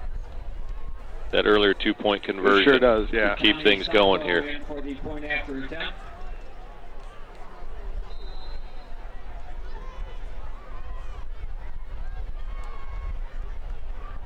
Grebner to hold. Kick is up. And good. So it's 28-15. It's the Redbirds 15, your Pekin Dragons 28. I can't tell if that's 8:51 or 8:31 on the clock there, Scott. 8:51. 8:51. Yeah. And to go back and kind of dissect our game plan there, you're kind of looking at, hey, they've scored on every single drive, so you're saying, hey, we need a turnover or we got to make something happen on this onside kick. I think that was a perfect call because it's hard to hope for a turnover, but I would almost say you got better chances at recovering an onside kick, especially in high school.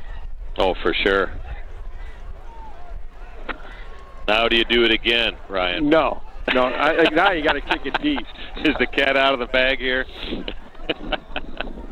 Boy, when we kicked it over here, those two 4 kids over here were deer in headlights. They stood and just let the ball come to them, and they slapped it right down. Yeah, they were not. Now they got the hands team out here. Now, do you kick it as high as you can down to about the 25-yard line? Yeah, that would be kind of interesting to kick it straight up in the air. Leaning toward a pooch here. Okay, Sopko shifts. Again, we go with the onside. Oh, he caught it. That's a heck of a catch. Pekin steps up and catches it. That's number 30, Chase Kruger. Good heads-up play by number 30 there for Pekin. I don't hate it with the way their offense has been moving. I don't hate that. Yeah, you know, you got to go for it. It worked last time. It certainly changed the trajectory of this game pretty quickly. So, you know, now we got to figure out how we're going to stop that run on the inside and how we're going to contain this receiver. You know, Grebner's pretty deep now back in the safety position. So I got to imagine we're going to keep a D safety over Dylan Anderson here, number 6, the sophomore for Pekin. He's the wideout. Jackson gets it. There's a big hole there. Oh, goodness. It's brought down to about the 18-yard line by Grebner. You know, it's a tough combination here when you got a team that is so powerful they can run between the tackles when they want to, yet they've also got the ability to strike with the long ball, you know, so you got to give up something somewhere, and unfortunately that does create some space on the field. You got a receiver as prolific as the sophomore here. Jackson gets it again. Not much doing.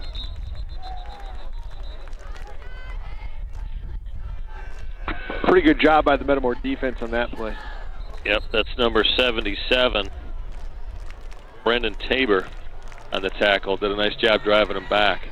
Who's that got hurt? Caleb Morrison looks like he's shaking up here a little bit. Looks like he's okay. Yeah, he's okay. He's just shaking up a little bit. Riley Jackson comes in for him.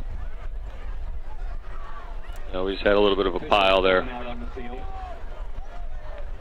But yeah, we're giving up a lot of size in there, so these guys are really having to play extremely physical to hold their ground there. And I want to say, in the Journal Star, Coach Nutter for Pekin did say that this is one of the strongest teams he's ever had. Yeah. So you combine their size with their strength, and this is really a tough team to deal with in the pit there. Jackson gets it in the left on the pitch. It's taken down right around the 10-yard line. Pretty good job by the Redbird defense on that. Couple scores here. In the third quarter, Washington 28, East Peoria 6. Again, in the third quarter, Dunlap 36, Canton 0. At halftime, Morton 45, Limestone 0. In the fourth quarter, Normal Community 30, Bloomington 14. And in the fourth quarter, Farmington 20, McCobe 20. And Rochelle 29-0 over Morris in the fourth quarter. What is it? 29? 29-0. They give it to the big guy. He gets down about the 5-yard line. I don't believe that's going to be a first down. I think that's going to bring up a fourth and really short here. Fourth and about a yard. Yeah, number 26. That's Landon Erksleben. Erksleben, who again at 260 pounds is a tough load to bring down there. So nice tackle by the Birds. The last score I've got here, Scotty, is Nazareth Academy 31, St. Rita 14. Yep. That's in the third quarter. Again, thanks to Alex Staub for providing that to us. We appreciate it. We've got a little bit of movement here. I don't know if it was Pekin move. Illegal procedure. That'll move them back 5 years. Wow, that's a big penalty right there. That'll be a fourth and about 7 here. When Metamora shifted, they jumped. And Pekin, are they bringing out the kicker here? No, I think they're just changing. No, they're just changing personnel here. Well, they're bringing up. I think they're bringing out the kicking group. Oh, are they? That's what it looks like. We got a lot of substitutions out there. Yeah, it looks like Benassi's setting up to hold here. This is number 21. That's Logan McCann, the kicker for Pekin. So he'll set up for looks like a 28-yard field goal.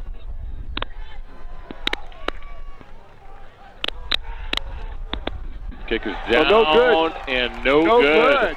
Wow, so the Redbirds get their first stop of the night here. Now the ball comes back out to the 20. Yeah, it's like a touchback. Yeah. And that was going to be a win, whether that went in or not. Sure. There. All right, sure. 50-50 tickets.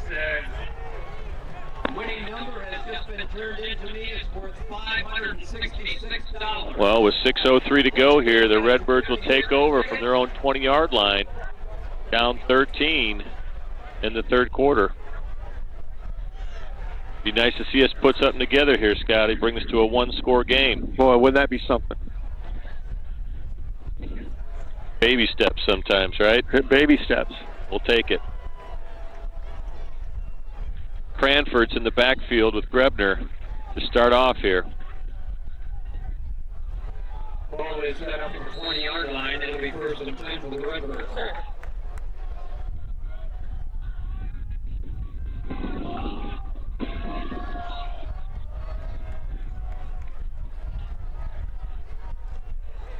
Cranford's got it on the right side, cuts it up.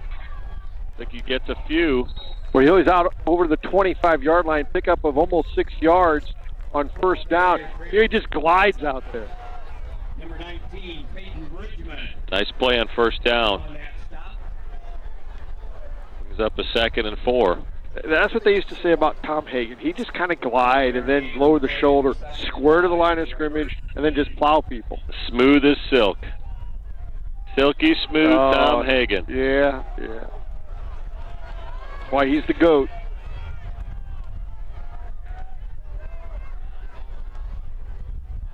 Grebner hands it off to Cranford again on the left side.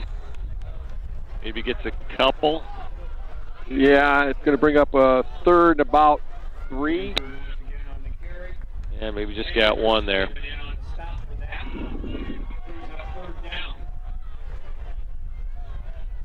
Big down here.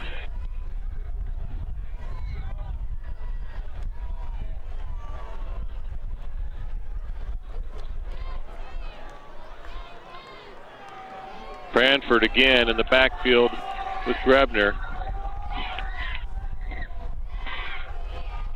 Cam Nickel in at H-back. Grebner's got it, keeps it on the left side, and he's got some wide open room, and he's out in front of the defense. Go! And he's going to go into the end zone. Touchdown, Metamora. Wow! The Redbirds respond, bring this game to a one-score contest here with 4:23 to go in the third quarter. Unbelievable, Scotty. Woo!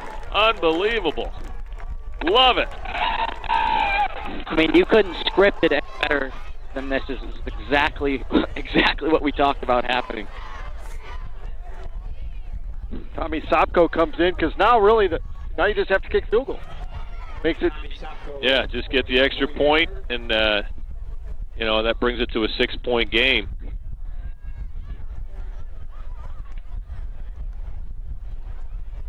Grebner to hold for Sopko.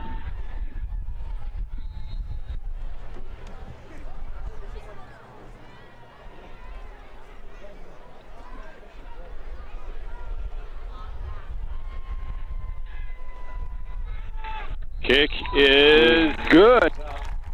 Good. That brings the score. Pekin 28, Metamora 22. 6-point game here with 4:23 to go in the third quarter. Now you got some momentum on your side. You got to just keep building on it because there's a whole lot of football left to be played. And wow. So do you onside kick it here again? Perfect time for a third one. Perfect time for a third one. Exactly. You beat me to it. You know what? Hey, is it Peoria Central? There's some team in the area. That's all they do is onside kick. That's Peoria Central. They look at the percentages and they figure, hey, we're going to get 47% of them or something, whatever it is, and they do it, right? And Pekin wouldn't expect us to do 3 in a row. That's right. You know what? At some point, you're right. So they do have the hands team out there again, but. Come on, Randy. I was waiting 3 minutes past that.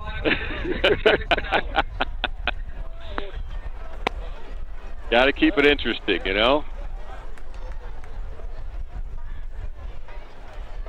Can't stop a bad thing.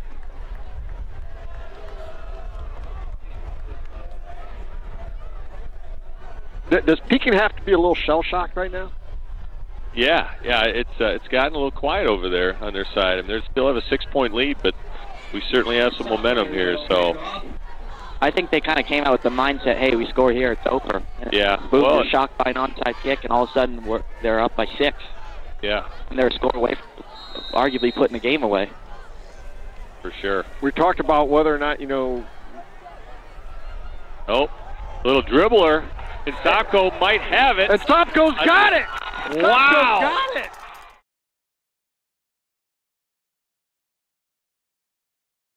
Lightning does strike in the same place sometimes. Wow, right. Fellas? Called that. You gotta believe. You gotta believe. Love it. And they're going to talk about if he touched it before 10 yards. 10 yards. That's the question. It did go 10. I don't think he did. I think he slid in front of it.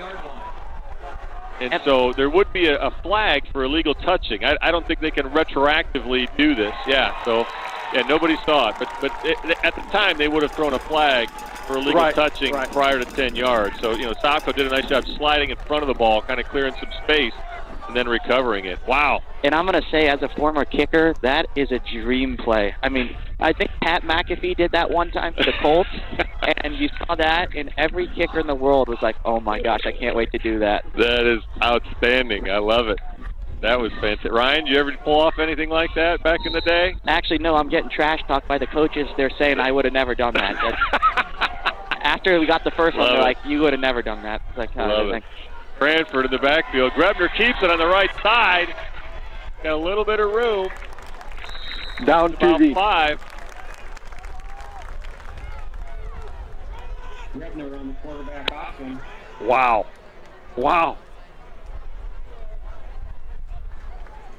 Great use of the onside kick in this third quarter. You think 3 in a row is cool. Just wait till we kick off next time.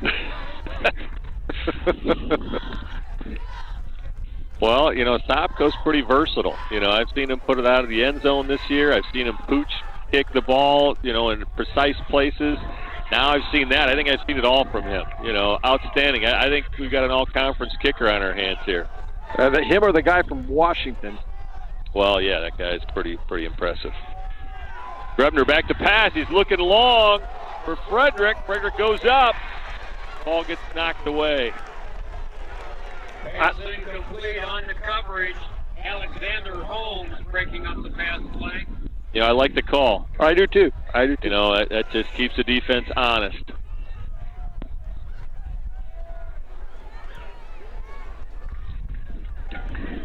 You know, you could say we've dominated the time of possession in the second half. Brings up a 3rd and 6 for the Redbirds. Third down for the Redbirds. Cam Nickel in the backfield with Jadon Cranford. Morrison shifts to left. We've got a flag here. And they jump. Pekin jumped. Oh, they're calling it illegal procedure on the Redbirds. Yes.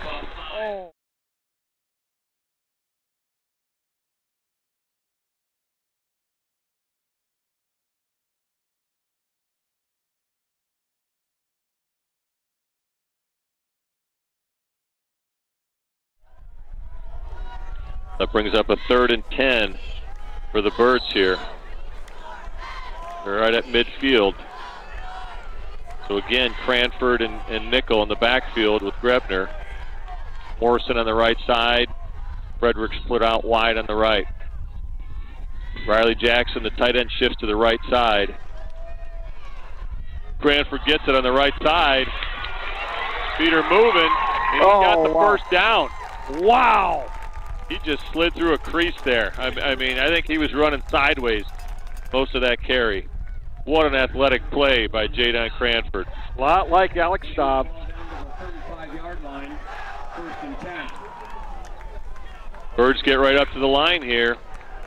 Maybe increasing the pace here before Pekin can get set up.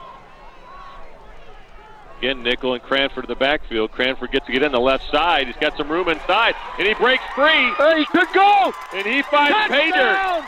He's in the end zone to tie the game up at 28 here with 2:42 to go in the 3rd quarter. My goodness. The Redbirds are on a roll. They've come all the way back. Wow. Unbelievable. Sopko will come out to kick the extra point. Whatever Jared Grebner to said, attempt the lead. We might want to record that. Wow. Unbelievable. And the Pekin side is just shocked. I mean, this is homecoming, Scott. Come on. I know it. Wow.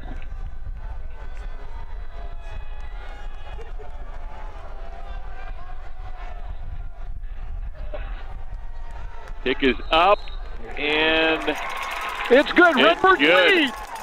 Redbirds are up by 1 with 2:42 to go in the 3rd. Wow. My goodness. Unbelievable. Wow. I got some updated scores for us here. Washington 35, East Peoria 6 in the 3rd quarter. Dunlap 43, Canton 0 in the 3rd quarter. Morton 45, Limestone 0 in the 3rd quarter. In the 4th quarter, Normal Community 36, Bloomington 14. In the 4th quarter, Farmington and Macomb knotted up at 20 again. In the 4th quarter, Rochelle 29 and Morris 8. And that Macomb-Farmington game has gone into overtime, actually. What's the score of the Morris game, did you say? Rochelle 29, Morris 8 in the 4th quarter. And then in the 3rd quarter, Nazareth Academy 38, St. Rita 14. So some good games out there. And I'm going to say it now. If someone can get that Tommy Sopko video on Twitter, it's going to be on the Pat McAfee show tomorrow. I'm telling you, he's going to eat that up if he sees it. I think we need to get Tommy Sopko an interview on the Pat McAfee show. That is the signature play of his career. Do we go? Is it going to be 4 in a row? I think at this point you have to try it. Oh, here he goes. He hesitates. They're shifting. And a little pooch punt off to the side. That's Jackson. He's right up the sideline, gets out to about the 40-yard line. Boy, that was a very targeted kick right at Jackson, I think, keeping it away from their super speedsters. I mean, I'm at a loss for words down here, fellas. I mean, that's one of the more improbable quarters of high school football. Wow. Long way to go. Long way to go. Long way. Only a 1-point lead. Yep. But we're back in the ball game. We're in control. Slightly. Slightly. Hey, before I forget, don't forget that pancake and sausage breakfast tomorrow morning up at the fire department. Jackson gets hit hard there by Cam Nickel. I'm sorry, you were saying something about the pancake and sausage breakfast up at the fire department. Is that Metamora or Germantown? Metamora Fire Department, and then tomorrow night a movie in the park. I think it's starting at 6:30.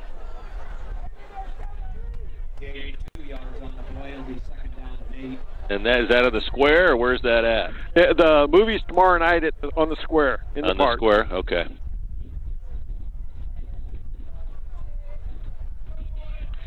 Second and 7.5 here. Number 88 goes in motion.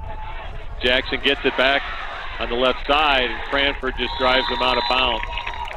That'll bring up a 3rd down for Pekin here. It'll be 3rd and short, about a 3rd and 3.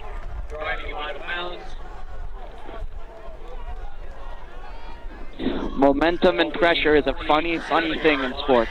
It is a funny thing. Big opportunity here for the Redbirds to get a stop. Right up the middle to Jackson. He's got some room. He makes a cut. He's still on his feet. And he is into the end zone. No. He dropped the ball before the end zone. He dropped the ball. He put the ball down on the 1-yard line. We do not have a signal here for a score. Not sure who recovered that.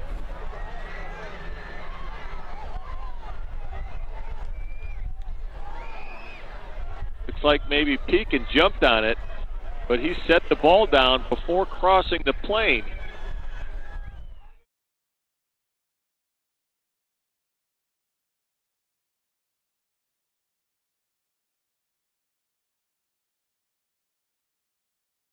Up a 1st and goal for Pekin from the 1-yard line. The officials are still talking it over here. Did Pekin actually fall on that, Ryan? I'd have to have eagle eyes for that one. There was a Pekin. There was two Redbirds kind of jumped on top of him, but the Pekin guy was on the bottom of that pile. But wow, what an unbelievable play there.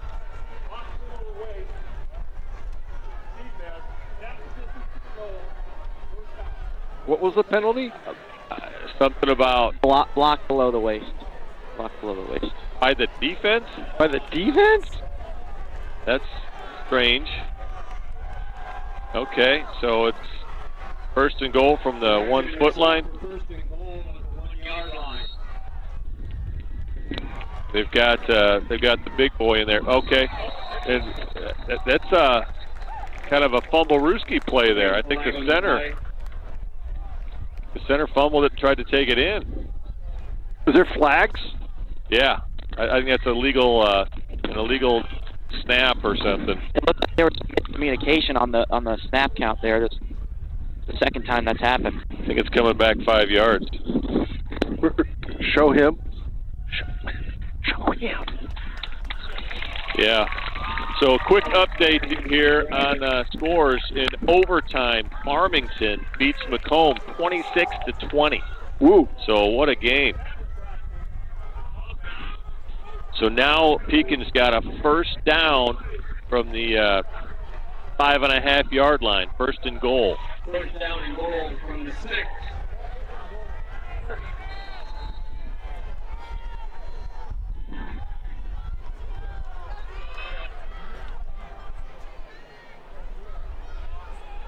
This is interesting here.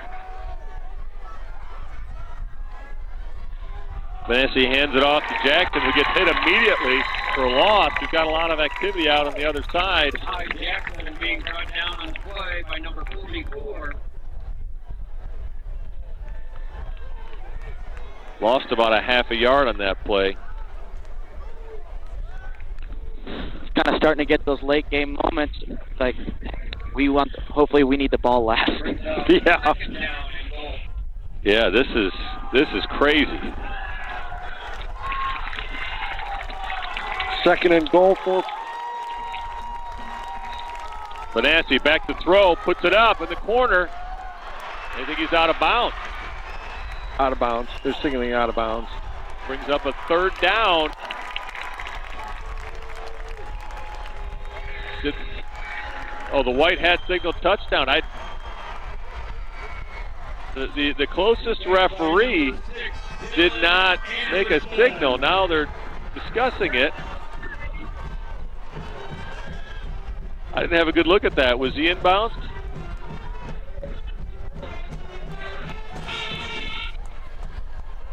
Did you see that, Ryan? No, I couldn't quite get a good look at it just because of the slant of the field. Boy, that's tough. So that brings the score 34-29 with 12 seconds to go here. Pekin's going to attempt the 2. Anderson's in motion. They're looking to throw to him, and the ball goes out of bounds. It was tipped away. I think, did Jadon knock that ball away? I think it was just about over by 2 foot. Let him just a bit too much.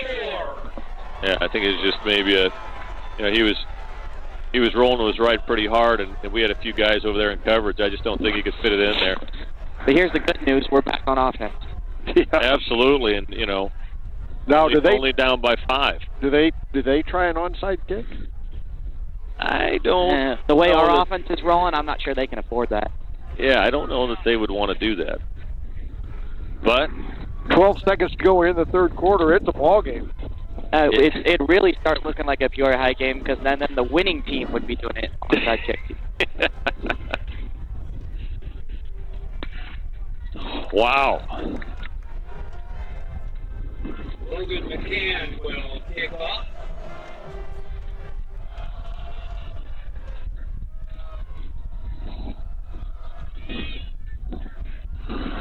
Cranford back, deep for the Redbirds to receive, along with Mark Frederick and that Cote back there as well. Is it? Okay.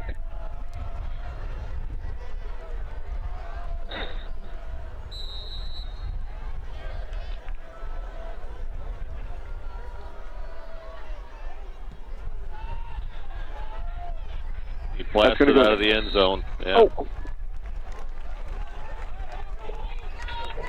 Ball will come off of the 20-yard line. It'll be 1st and 10 for the Redbirds.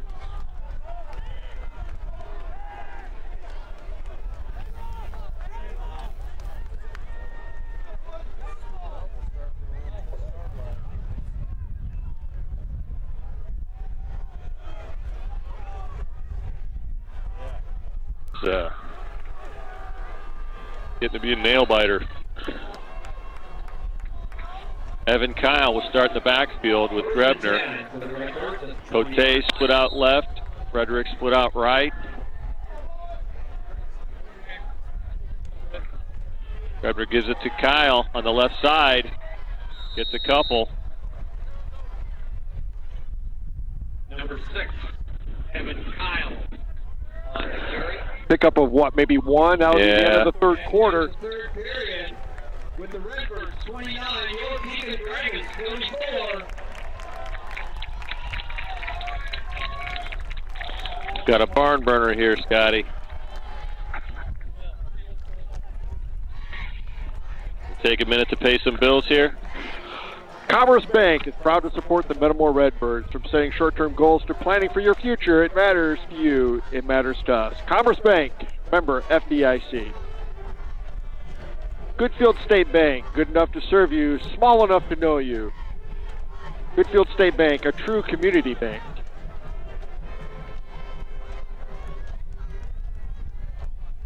Hanover's Pub, your favorite food and drinks. Every time you visit, see you on the square.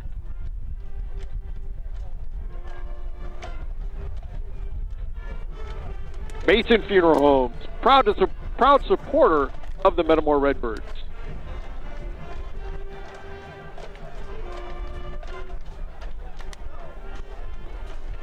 Well, Randy, as we head into the fourth, we talked about possibly getting some guys into the fourth quarter, but no, it is the ballgame. Hey, we're at war right now, Scott. We got to do what we can. We got to put the best available bodies out there to make things happen, you know. So it brings up a 2nd and 9 for the Redbirds from their own, what is it, on the 20? About the 21. 21, yeah.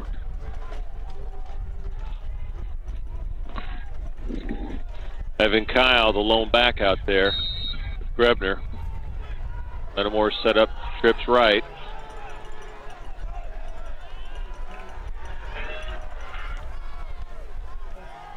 Kyle gets it. Did he get out close to the 25?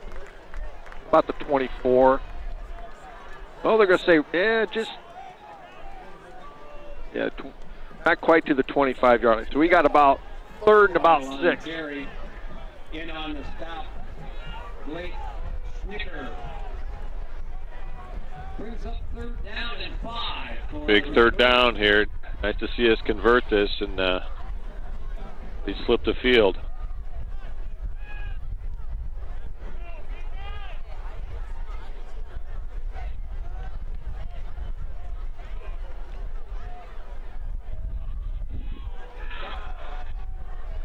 Big down for the Redbird offense. Pekin student section gets fired up. Metamora takes a timeout. Yep.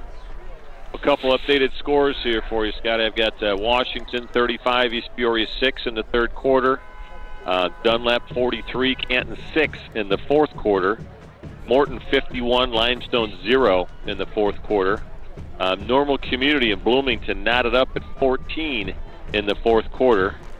Rochelle 37, Morris 15 in the 4th quarter. And then Nazareth Academy 45, St. Rita 21 in the 4th quarter. So, Morris is starting to wake up a little bit there, but it might be too late. Yeah, it might be a little. Rochelle.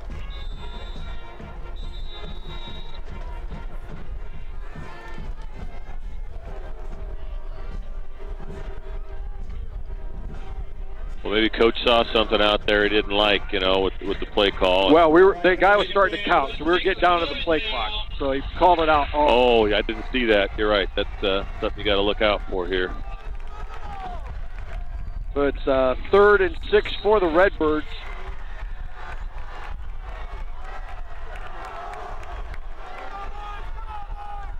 Cote in motion. They fake it, and Kyle's got it. Oh, and he's up out over the 35-yard line for the first down. Great run by the senior running back. Boy, it'd be nice to get out a long, time-consuming drive. Yeah, for sure. That was great misdirection there. You saw Cote go in motion. You saw, Grebner hand it off and then fake the throw, and just did enough to shake the defense there to create a seam for Kyle to get through. So, excellent play. Redbirds trail by 5, 34-29. Evan Kyle in the backfield with Grebner again. Kyle gets it up the middle. He's on his feet, and he's gone. He's breaking clear, and he's not going to get caught. Touchdown. Into the end zone. Touchdown, Metamora. Wow. And that was between the tackles, Scott. Yeah. We talked about how early on it was real tough to run in there, but we've loosened some things up. Fantastic.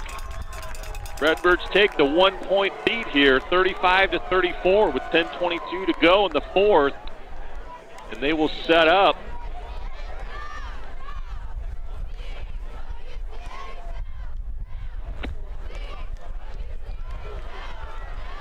I was just giving a stat here, Scotty. The Redbirds have 408 yards on the ground so far in this game. Unbelievable. Some big, big plays. Man. It's really been a game of big plays when you think about it. Except for that first drive, really for both teams, it's been big plays. Birds are going for 2 here.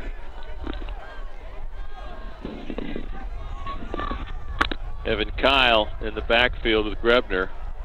Cote, sole receiver. Morrison shifts to the left side. Grebner's got it. Runs to the left. Trying to cut the corner. Not much there. Oh, he's still on his feet. Yeah. Gets taken down. Unsuccessful in the attempt. With 10:22 left in the ball game. It's the Redbirds 35, the Dragons 34. And regardless of the outcome of this game, this just establishing our run game and kind of finding some more stuff out about ourselves as a team is just going to help us tremendously down the stretch. No question about it. Yeah, I did not expect us to be able to be as effective between the tackles as we have here in the last 5 to 7 minutes. Well, this whole second half. Yeah. Last quarter and a little over a quarter. Teams are going to watch our first 5 games of film. They're going to open up the 6th one, and they're going to be like, Who are these guys? Onside kicks and running between the tackles against the big team.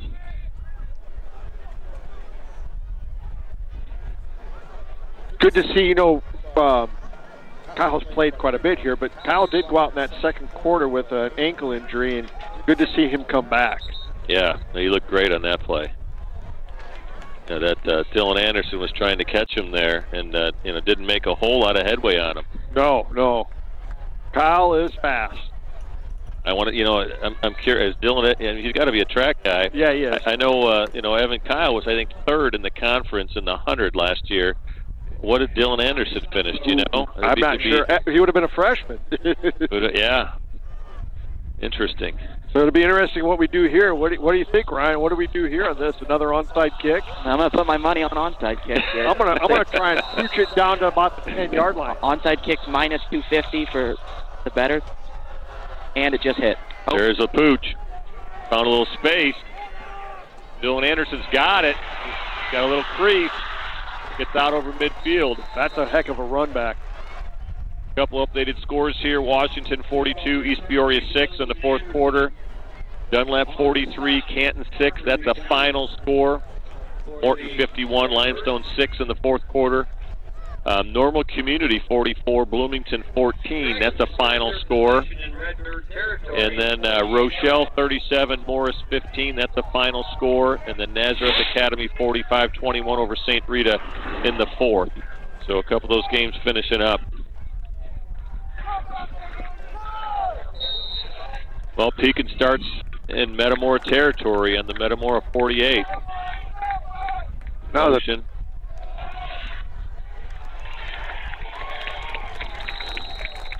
you got to keep them from. Jackson and Trailer on the carry. Jackson Trailer on the carry. Looks like he got wrapped up. Was that Cam Nickel? Got a hold of his legs. Let's start talking a turnover distance here, huh? Pekin hasn't had a turnover yet tonight. Now would be a great time for their first one. Of scooping a score would be, that'd be just fine with me. That would be wonderful. Trailer goes down and gets to about the 35-yard line. That was kind of weird looking. Yeah, almost like he lost his footing or something. I don't know. Like he was going into a slide. Yeah, it was.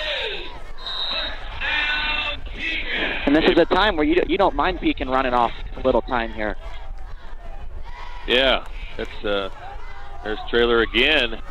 I don't know why the clock stopped after that play, though. It will now because of the first down. Or no, it won't. No, it won't. Yeah, I think that was first down. That was first down. That was first. My bad. Yep. 2nd and 3 here. And they just haven't had any turnovers. Yeah, they had about pretty solid. I think they had 3 or 4 last week.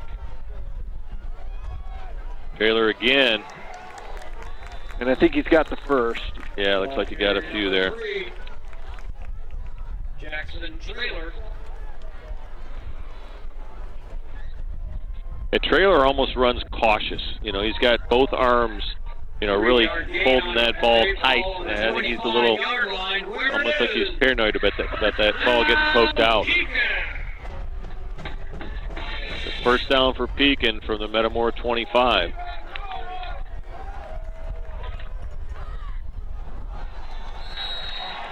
There's a jump. Yeah, I think Not sure we jumped. If it was drawn or if, I think we jumped. Yep. Offsides against the Redbirds. We'll move it 5 yards. 1st and 5. Down to the inside the 20.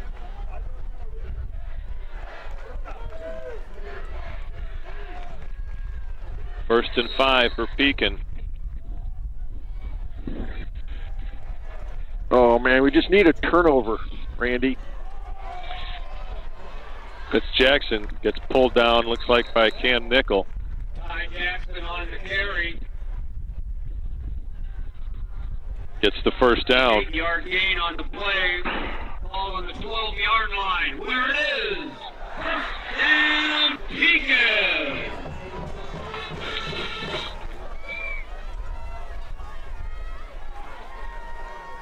Clock is running with 8 minutes.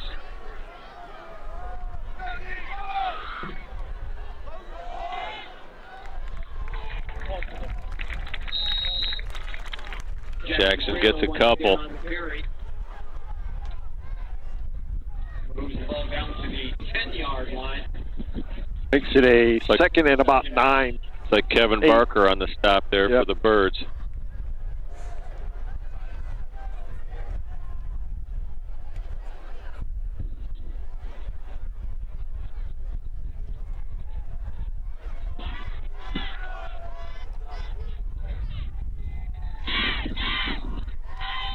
Up the middle to Jackson. He gets stopped. And that's going to be a 1st and goal. Yeah, 1st and goal from the 1 or 2 there. 8 yards on the play. Ball on the 2-yard line. Where it is. First down, Pekin.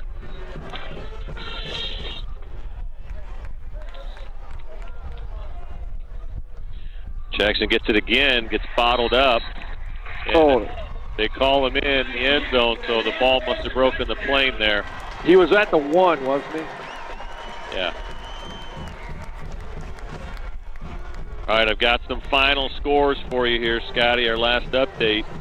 Washington 42, East Peoria 6. That's final. Dunlap 43, Canton 6. Final score. Morton 51, Limestone 6. Final score. Norman Community 44, Bloomington 14. Final score. Again, Farmington beats Macomb 26-20. Final and overtime. Rochelle 37, Morris 15. Final score. Wow. Nazareth Academy 45, St. Rita 21. Final score. They're going to go for 2. It's like they're going to throw it over the top, and it is caught. So that gives, that's the coach's son, Dustin Nutter on the reception there, but that gives Pekin a 7-point lead, 42-35, with 6:59 to go here in the 4th. Thank you to Alex Staub for providing us score updates throughout the broadcast tonight. We really appreciate it. So with 6:59 left in the ballgame, it's the Redbirds 35, your Pekin Dragons 42.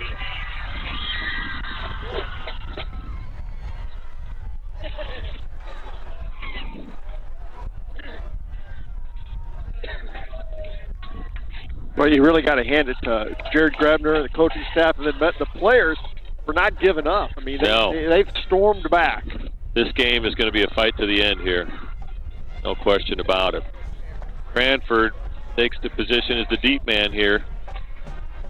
On kickoff return, you've got Frederick and Cote on each of the ends, and I believe that's Evan Kyle is the kind of the short man there. I can't tell who that is.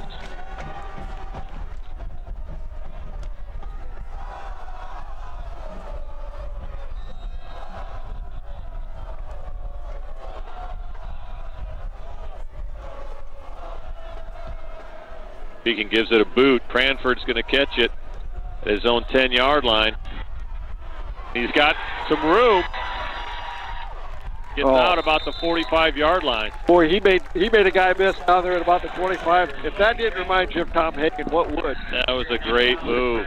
Little head fake, shoulder fake, and then just hop to the outside. And he picked up a really good block by Mark Frederick over there, too. Yeah. So that gives Metamora really good starting position at about their own 47-yard line, just inside their own 47-yard line.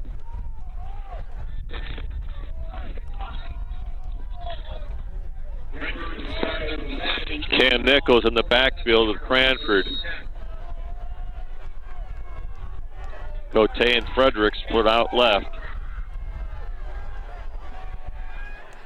Grebner gets it in the gun, hands it to Cranford. The ball is out, and Pekin has it. Number 8, Brandon Haber on the fumble recovery. I just think it wasn't a good exchange there. You know, it just.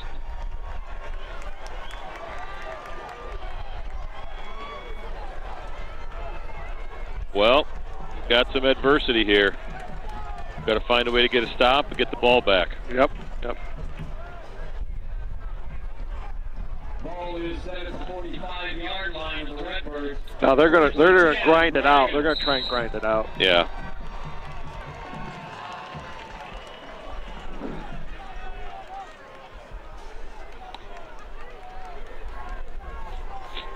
Can't fall asleep, though, with this receiver over here. Jackson gets it. It's pulled down immediately by Kevin Barker. Boy, oh boy, nice play by Barker. That is He does such a great job in there. He's got just quick feet. 57, Kevin Barker. Brings up a 2nd and 9 for Pekin. Brings up 2nd down. That's the kind of plays we need to see here. You're right, they're going to try to just pound it right at us and milk that clock, no question about it.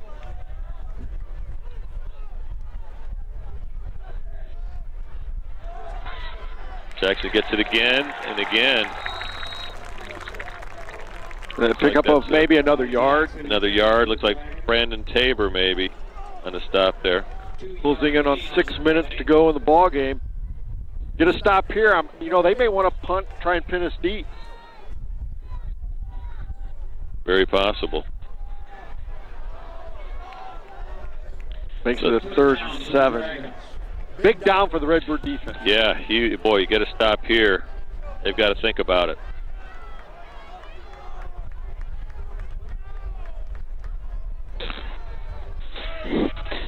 One of the few fields that doesn't contain a play clock as well. Yeah. Back to pass. Looking over the middle. Does not have his man. That'll bring up a 4th down. Ooh, that's I'm not sure about that call. 4th down for the Dragons. And I think they're going to bring on their punt unit.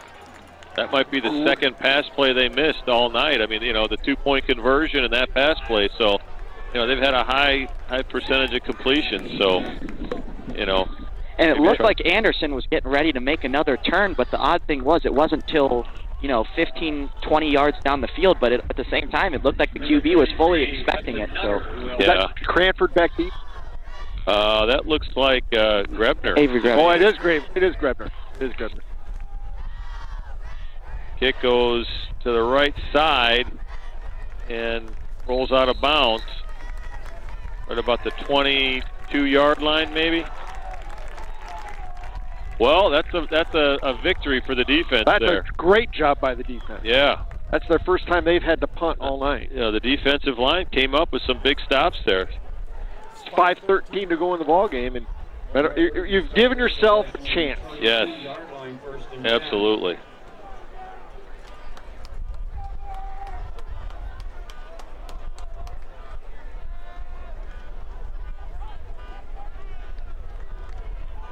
Like it's going to be Cranford in the backfield with Grebner. Oh, I'm sure he wanted to get back out there. Yes, he wants to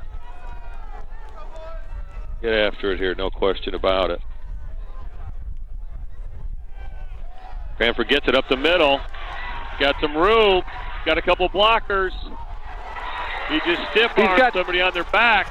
He gets out to the 50-yard line. Did you see that stiff arm? Oh, my gosh. Just put a guy on his back. Wow. That is something special. I think he's a little fired up after that fumble. You know. What a run. Yeah. What a run. I mean, there's not many high school running backs that come to mind when you watch a run like that. No. It's Tom Hagen. I mean, we talk about it. We talk about it week by week, but I mean, it's breathtaking. That's all. I mean, it's unbelievable the space he creates. Evan Kyle joins Grebner in the backfield here. Birds are set up trips left. 1st and 10 from Pekin's 49. Evan Kyle gets it on the right side. Not much there. Pick up maybe a yard. Evan Kyle on the carry. You know, you want to score. Not too quick, though. Well, I mean, you score here, then you got to think, not that I want to get ahead of us, but, do you go for 1 or do you go for 2? I go for 2. You're on the road. Got to go for 2. Got to go for the win, right? The fossil and the goat both say 2. Hopefully we have that to consider here pretty soon. Cam Nickel in the backfield. Jackson and Morrison shift to the left, and Kyle's got it. Gets a few. Picked up maybe 2 or 3. Brings up a 3rd down and about 7.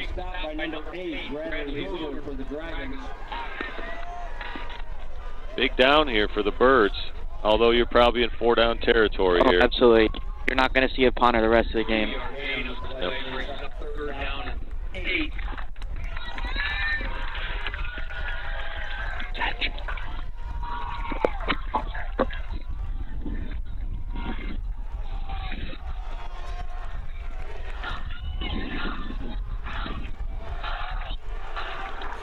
Morrison in the H-back position.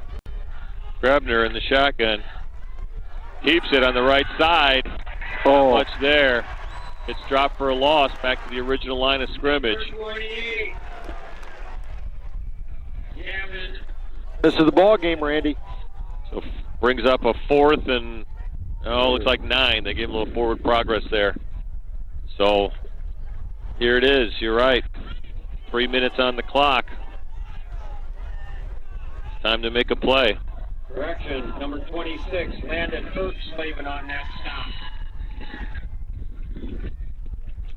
I bet we take a timeout. Yeah, I think we're going to take a timeout and really think this through. I wonder if now would be another time to maybe get that screen pass to Jadon over in the flats. Or, you know what? Run him out as a decoy, come back, have both him and Evan Kyle in the game at the same time. Yeah, a couple of the big plays we've had, there's been some misdirection, running Cote in motion, doing some different things, some fakes, some bootleg. So you're right, you definitely got to get some kind of misdirection going here.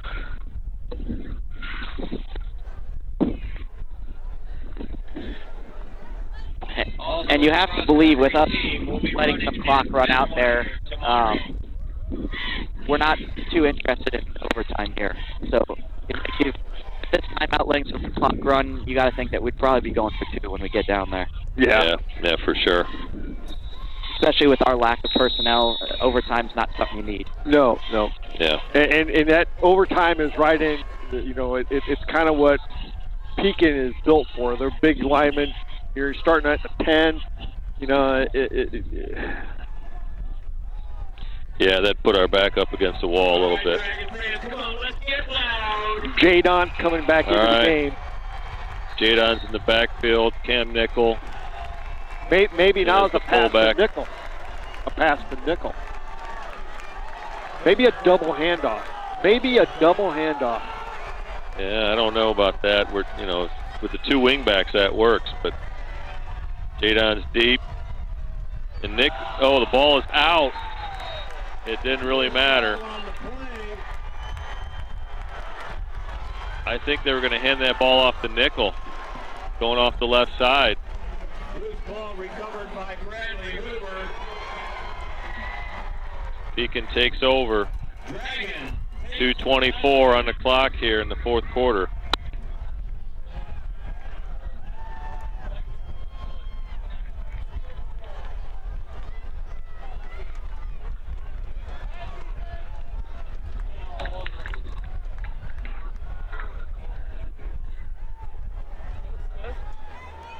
Well, it's a tough one there, Scotty. You know, it would have been interesting to see what that play was. I don't know if, maybe that was a fake to nickel, and maybe they're going to run the option on the backside with Cranford. Wasn't quite sure where that was going.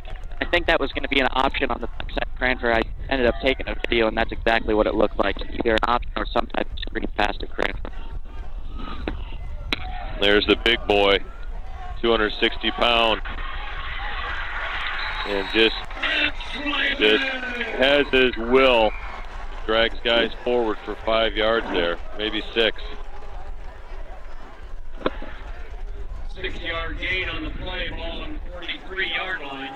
That's tough to stop. Second down. Was Earl Campbell 260 pounds? He was about 240, I think. 240. I thought he was bigger than that. I got to Wikipedia that one. Yeah. But it's a 260-pound kid here in high school. That's an awful big dude. That's a load, especially when you're running behind a line that averages almost 300. Yeah. That's a tough combination for us right now. Well, he's waiting for the guy to start. There it is. Yep. They're working every second they can. Again, they give it to the big man. Like he's going to get a first down. Eric Slavin gets the first down, but this is his time to shine in a situation like this. 37-yard line. Whiz! Down, Pekin! You got to respect our effort. Unbelievable. Oh, yeah. Yeah, what a third quarter for the Redbirds. They just come screaming back into this game and make it just a real good game here, score for score. And these are the games you're going to look back when we're, a game or two deep in the playoffs. Man, I'm glad we had that, got battle tested. Oh, for sure. Yeah, this is a heck of a team. Earl Campbell weighed 232 in his play. 232. Wow. I mean, he looked like a big, but I guess the NFL was a little different back then. Yep. The guys weren't as big as they are today, so. But good call, Scotty. All right, I'll take the loss. What a ball game, though. I think this is probably one of our best ball games. Yeah. We really came together as a team here and did some things. We just didn't finish at the end, but what an effort by the Redbirds tonight.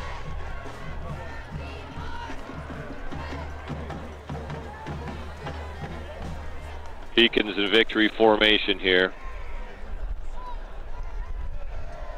And it is over.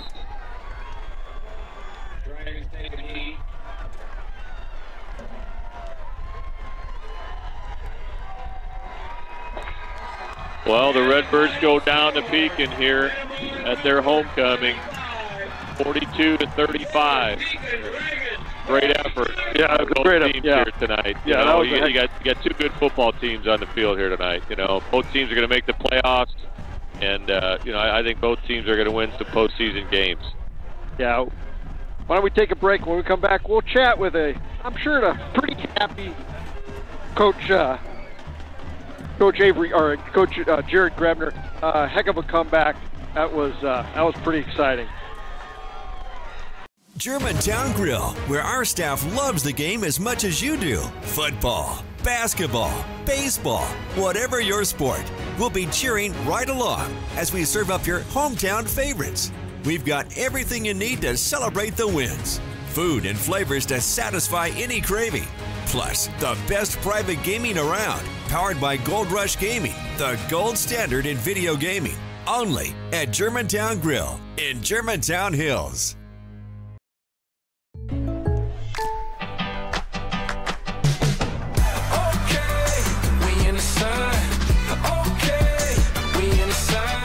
Contact Greg Harmon for an auto quote today.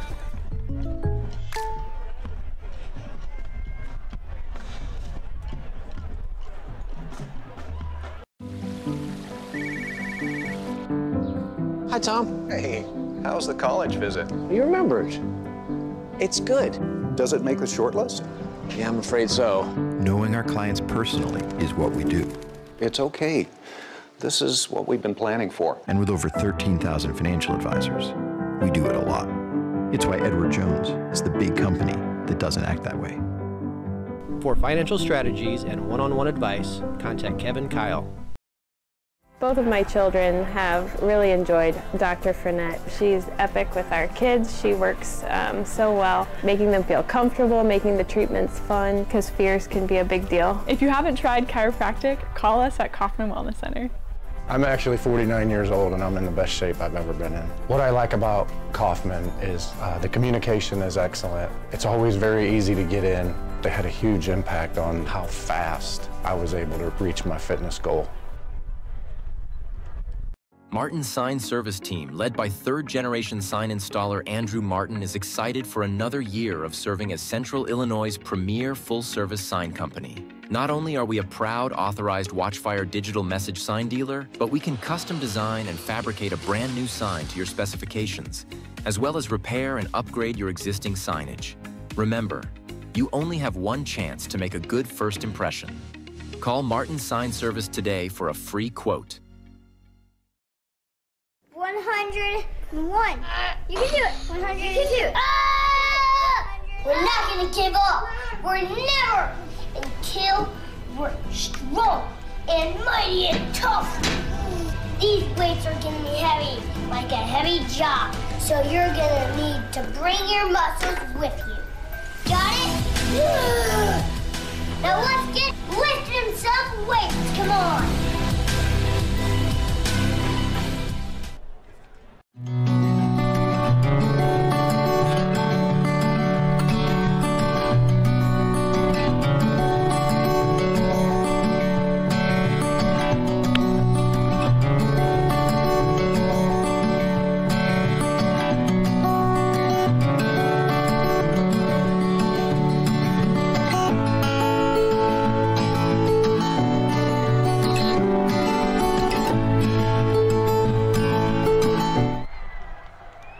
So you got an offer from your cell phone provider for residential internet. Here's what you need to know.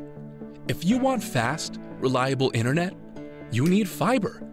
While cell providers prioritize mobile service, fiber was designed with internet users in mind. Severe weather, obstructions like trees or buildings, and your distance from a cell tower can all interrupt your 5G internet connection.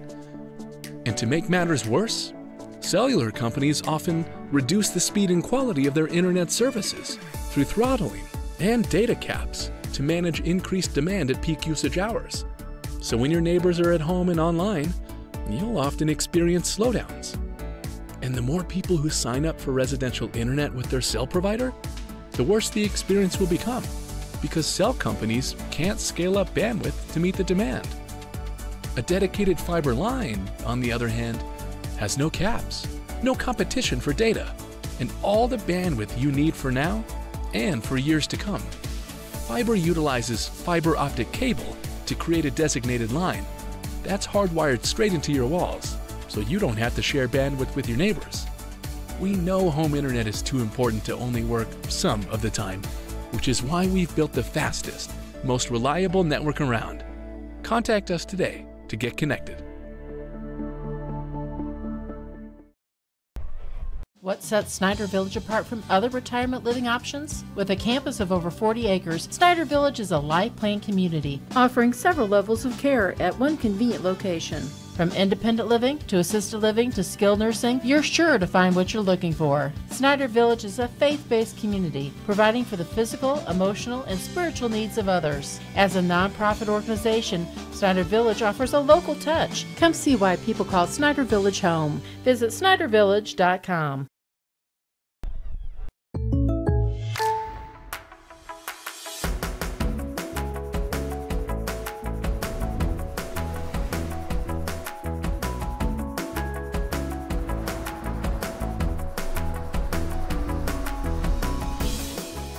The State Farm Personal Price Plan helps you create an affordable price just for you. Contact Greg Harmon for your personal price plan today.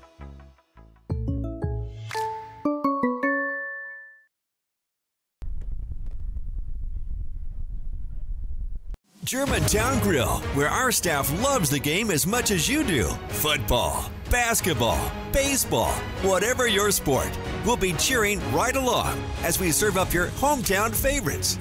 We've got everything you need to celebrate the wins. Food and flavors to satisfy any craving.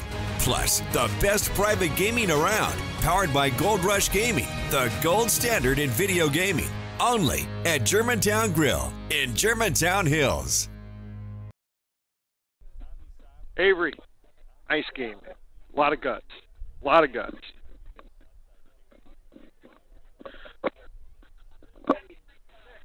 Avery.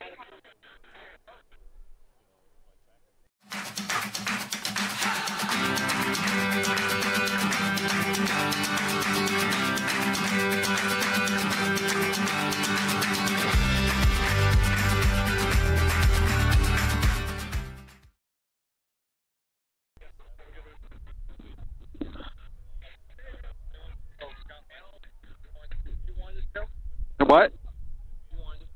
Well, he's right here. Grebs is right here. Yeah. Where'd he go?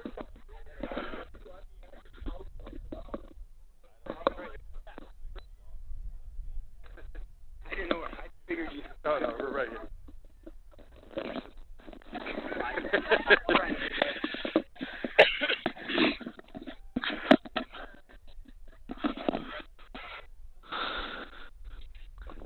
Welcome back to Pekin. Coach, we won't make this long, but I'll tell you what, Coach. You showed as much guts and grit that second half to come back down 28-8, a little undermanned, a little undersized. You came back and you took the lead twice on Pekin. Tremendous effort. Yeah, we'll never. Hey, Marshall, thanks for photobombing us, man. We'll get that on the bloopers. No, but back to the game. But yeah, our kids. I mean, that's what Metamora kids are all about. That's what Metamora football teams are all about. Yeah. These kids never give in. They never say die. You know, there's a lot of teams that could have folded up and said, "It's 28-8." They're getting the ball at half as well.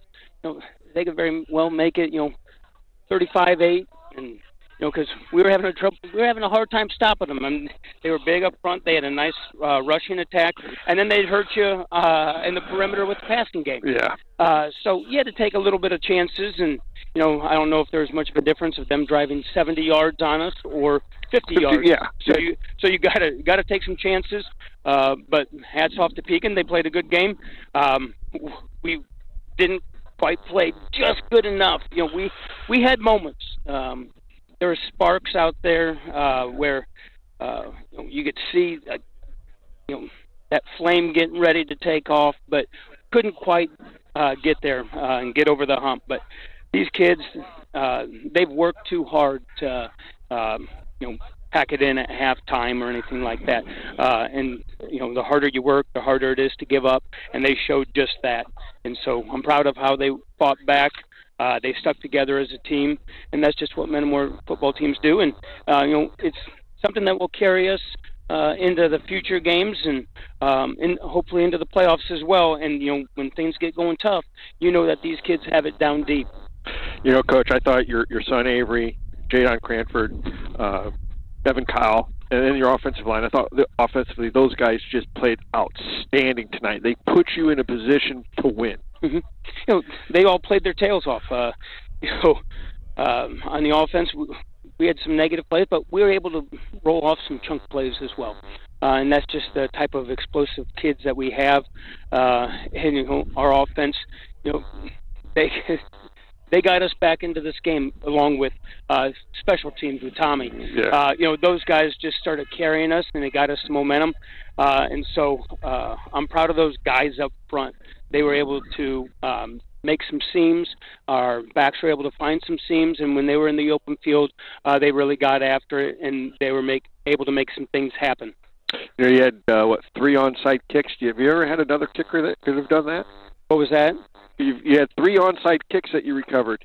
Have you ever had another kicker on your program that could have done anything close to that? I don't know. I don't think so. I don't even know if we've ever. There's maybe a Ryan Ryan Vogel. I think that's his name. I can't quite remember. Maybe. I don't know if he could have done it, though. He couldn't put him in the end zone either, or anything like that. But no. Just basically worthless. I'm joking, Ryan. I see you over there. No, but Tommy, that's something that he works on in practice all the time, and so we have complete faith in him, and it's something that we got to do is utilize him as a weapon. Coach, we'll let you get going here, but another outstanding effort, though, from your kids. And just can't. I know that somewhere down the road, this one hurts tonight, but somewhere down the road, this is going to pay off when you get further down the line in the playoffs and end of the season. That you're never out of the game. Correct, and they all realize that there's 48 minutes on the clock for a reason. And 24 doesn't mean the game's over, so they're just going to keep battling until that final horn goes off. And that's what these kids train for, and that's why they play the game. Coach, again, congratulations on a tremendous comeback. Just fall just a little bit short, but you'll be. I'm sure you'll rebound from this just fine. Yeah, and these kids are resilient. You saw that tonight. We'll hone in on some things next week, like we do, whether it was a win or whether it was a loss. We'll learn from our mistakes. We'll continue to get better. We'll find what we do well, schematically versus each opponent for that week. And these kids will be ready to go next Friday as well. Well, Coach, we'll let you get going here, but that'll do it from Pekin. Redbirds fall 42-35. Great comeback. I want to thank Ryan Vogel, Jonathan Stolzberg, my brother Mike Kirker on the camera, Tom Hagen, producer, and Randy Bagol helping out with the broadcast. But that'll do it from Pekin. Redbirds fall 42-35.